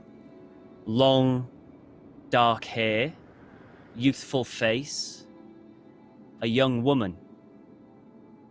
And she says, I am Morgana Pendragon. We have much to discuss. Yeah! And that is where we're going to end. Call it Cthulhu, Secrets of Pendragon, because we're so over time. Yeah, I want to say a massive thank you to everyone who's joined us on this journey, whether it's live or on YouTube. Drop us some love. Let us know where you keep your buckets, just in case for future reference. Thanks.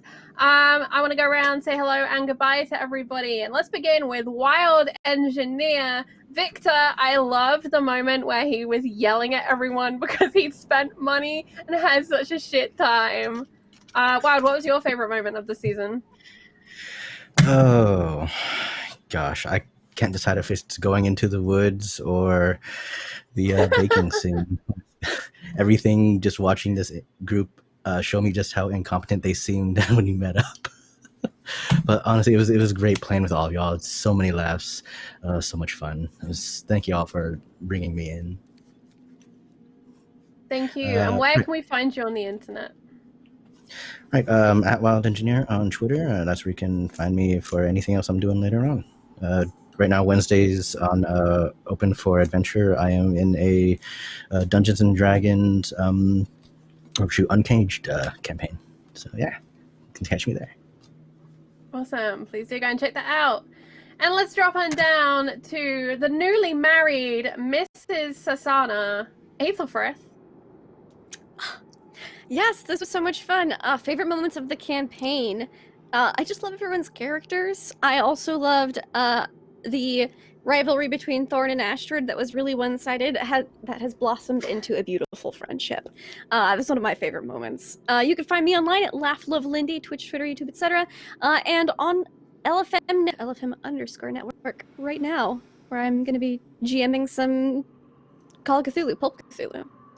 80s Pulp Cthulhu. Sit in your seats, because we're going to go raid over there as soon as we're done here. Susie! Hello. You mad at me again, Charlie? Yes. My favorite moment this season was 100% Lady Alice making the relic for Victor, him going off and using said relic, and then her going, oh, yep. I didn't fire it. Well, that's a one-use item. I have never laughed so hard in my life. I thought I was going to die. So thank you both so much for that just wombo combo of absolute screaming tears. But I'm Susie, otherwise known as Susanna Grace. You can find me all over the internet at Susanna Grace. I will be back here next season. I didn't tell you that, but you can also catch me on WebDM's Twitch channel and my own Twitch channel and twitch.tv/FollowBlackCats. And yes, Susanna is just Susanna, like, just in case you hadn't caught on by this point. Susie is right. She will be back here next season on Mondays with our Game of Thrones campaign, which is kicking off 3 p.m. Eastern on October 26th. Please do come by and check that out. If you want more Game of Thrones action, Thursday, 3 o'clock Eastern, After the Fire. It's coming back this week. I'm very excited about it. And let's hop on over to my beloved co-conspirator and angel, Astrid, played by Kate Madison. Actors at work. Hello, everybody. Hey, I don't know whether I can... Okay, look, I'm ready. Oh, wait, I opened a lot of... I did open a lot of things. I'll do it really fast. 13 stars with 13 seals. If they are broken, then reveals horrors hidden there you'll find. To destroy the will of all mankind. It's time to stand against the dark. To be the ones who make your mark. Will you rise and do as you ask? To protect the seals. This is our task. We maybe did it. I don't know, though. Anyway. Man. There's two... I don't think I can pick out the best moment. I mean, actually, possibly that moment when you pimped me to do the poem when I was not ready for it, because that was just such a silly, like, out of gate, like, you know, non-character moment that I just loved. But just generally, like, there's just too many moments. And please, if you find more on YouTube, just tell, like, time code them, timestamp them. I want to clip them. Yeah, thank you for letting me be part of this silly and wonderful little show. I hope we can all come back and do more of this. It would be amazing. You can find me here on Twitch as just Kate Madison is my channel here on Twitch. Actors at Work is various other socials. I am in a Dungeons & Dragons show on Friday nights over on Chaotic Neutral Games, and possibly another show on Encounter at some point. I'm going to put my casting stuff in, and if you haven't, you should do the same, because they're casting right now, so come and be a part of something as cool as this. That's me done. Thank you very much, Kate. Let's hop on up to Tom, our storyteller, narrator, plot creator, and all about abused person. How are you doing? Felt abused, really. No. No, it was really fun. It was really fun. I had a lot to cram kind of like into one episode. It was like 2 or 3 worths of stuff in there, so I had to speed it up and condense it a little. But I think it went fairly well. There was one thing that I really was sad that I really wanted to fit in. You know, in Pirates of the Caribbean at World's Post-credit End, scene. Here we go. no, I have one of those, but one sec. At World's End, where Will and Thingy get married on the ship, you know, during a fight. I wanted that with Susanna and Aethelfrith, with the father marrying them as they're fighting their way through. But it just, it just couldn't get the timing right. I would have thought that would have been amazing. But I just couldn't get it. I just couldn't get it time. We were running out of time. Canon in our heads now, though. Retcon. Yeah, canon. Yep. So, damn. But apart from that, I thought it went pretty well. Not too bad. Not too bad at all. Yeah, I enjoyed it. I do have one post-credit scene that I forgot because I was trying to cram everything in. But yeah, me, I'm Hot Flakes Tom. You can find me on Twitter, Discord, and on After the Fire Thursdays on Follow Black Cats. I think that's it for me. Right, so this is what we're going to do. I'm going to remind everyone that tomorrow we have a one-shot for the Red Opera, which is all about Warlocks 5e. It's going to be a level 20 game, so if you haven't seen any high-level D&D, come and check that out. That's 3 p.m. tomorrow, and we'll be followed at 6 p.m. by a cult Q&A. If you want to know about playing horror TTRPG, that game, that campaign, come and hang out with us for an hour as we talk it through.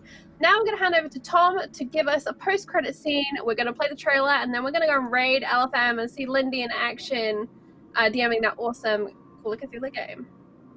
Okay. Susanna and Aethelfrith are in a tower, just with a window looking out over the countryside. It is a dark night. The sky is clear and the lights are shining. They hold each other, embracing each other, and they look up and they see those 13 stars shining brightly in the sky. One of them, the first, dims ever so slightly, but matches every other thing in the night sky. You think to yourself, they're pretty convinced that you prevented a seal from opening, and that may be the indication that the seal was relocking.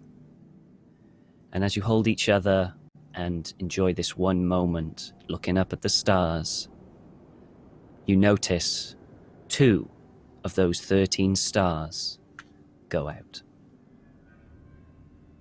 And that's where we're going to end.